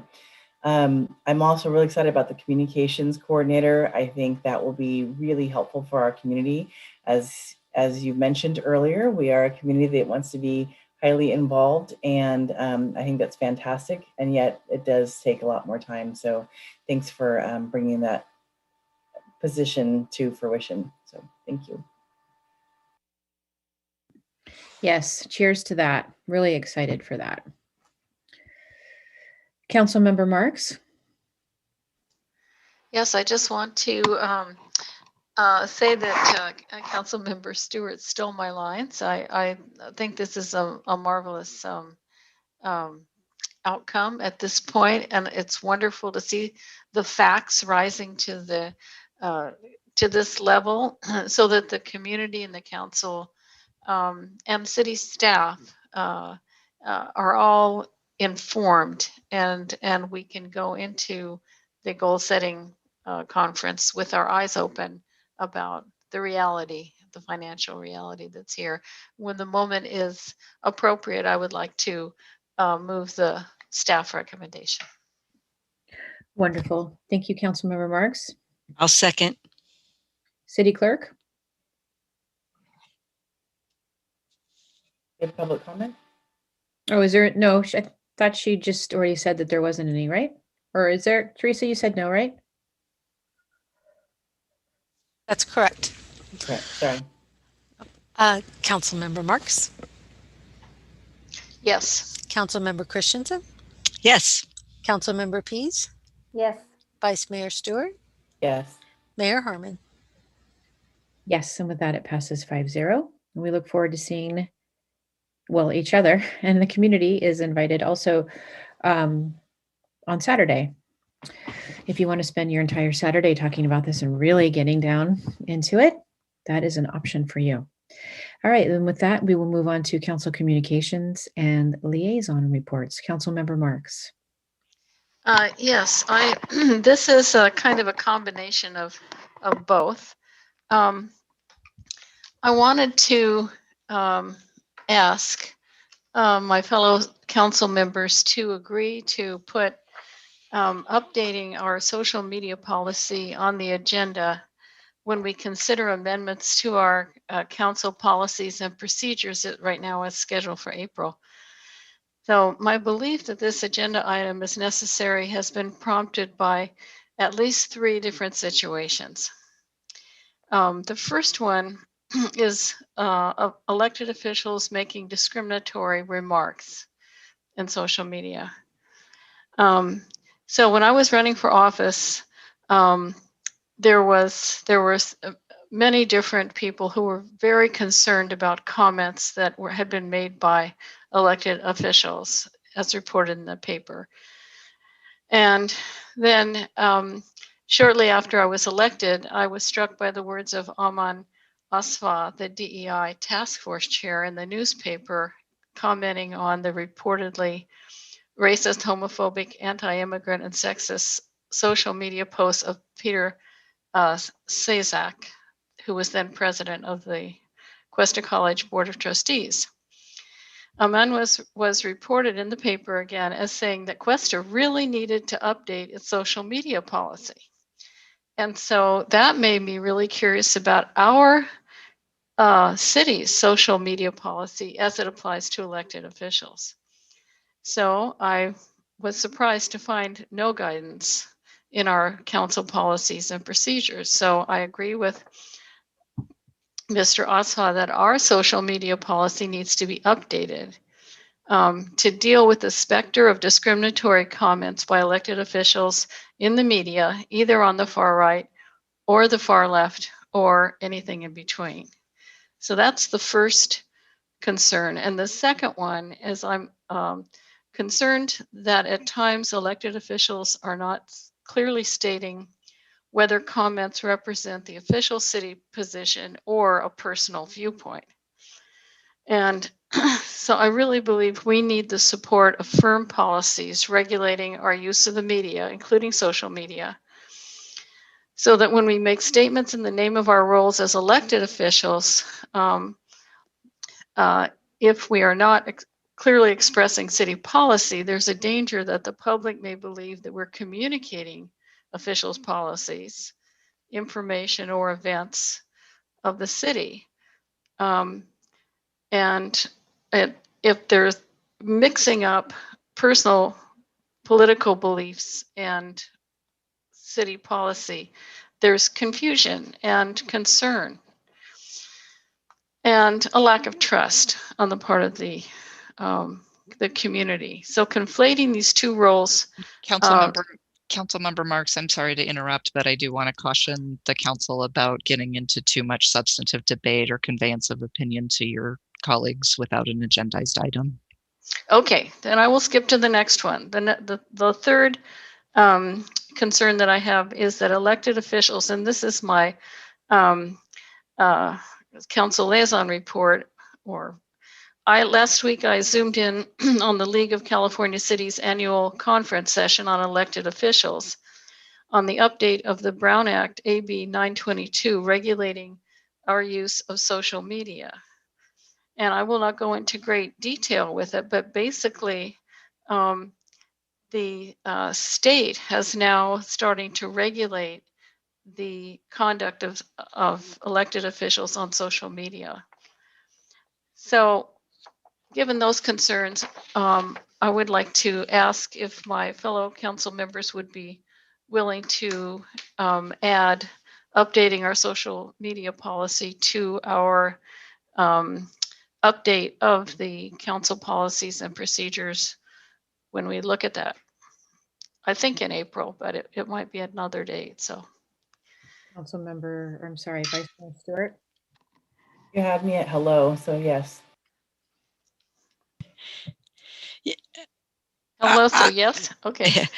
I think it makes total sense just because if nothing else, for the last reason that we have increasing legal and those kinds of considerations, and it'd probably be very helpful as somebody who's come through the council.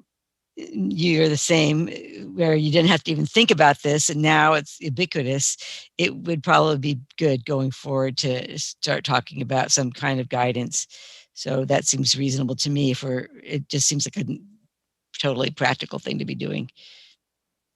Sounds good. So there you have consensus there. Christine, do you have any other follow-up or anything else around that? No, I think there are several good examples emerging out there. It's been a pretty evolving area of law, so there are certainly still gray areas and areas that might require further tweaking as we go along, but there are some solid models out there that I think we can work from. Derek, did you have something to add? Christine said it all. Okay, great. Are there any other council communications? Seeing none, then we will adjourn, and our next meeting is a special meeting of the City Council, which Derek. I'm sorry, Madam Mayor. I just wanted to alert the council, you'll be getting your memo for Saturday. So we're in the process of trying to quickly take all of the candidate goals, and we'll putting those on the table. So just wanted to remind you, you'll be getting a memo from staff on Thursday afternoon in time for Saturday's workshop. So just wanted to remind the council of that. Thank you. What? They're not all just the same? So we will be meeting this Saturday, February 6th at 9 a.m. via teleconference, and you can find the details as how to join on our website.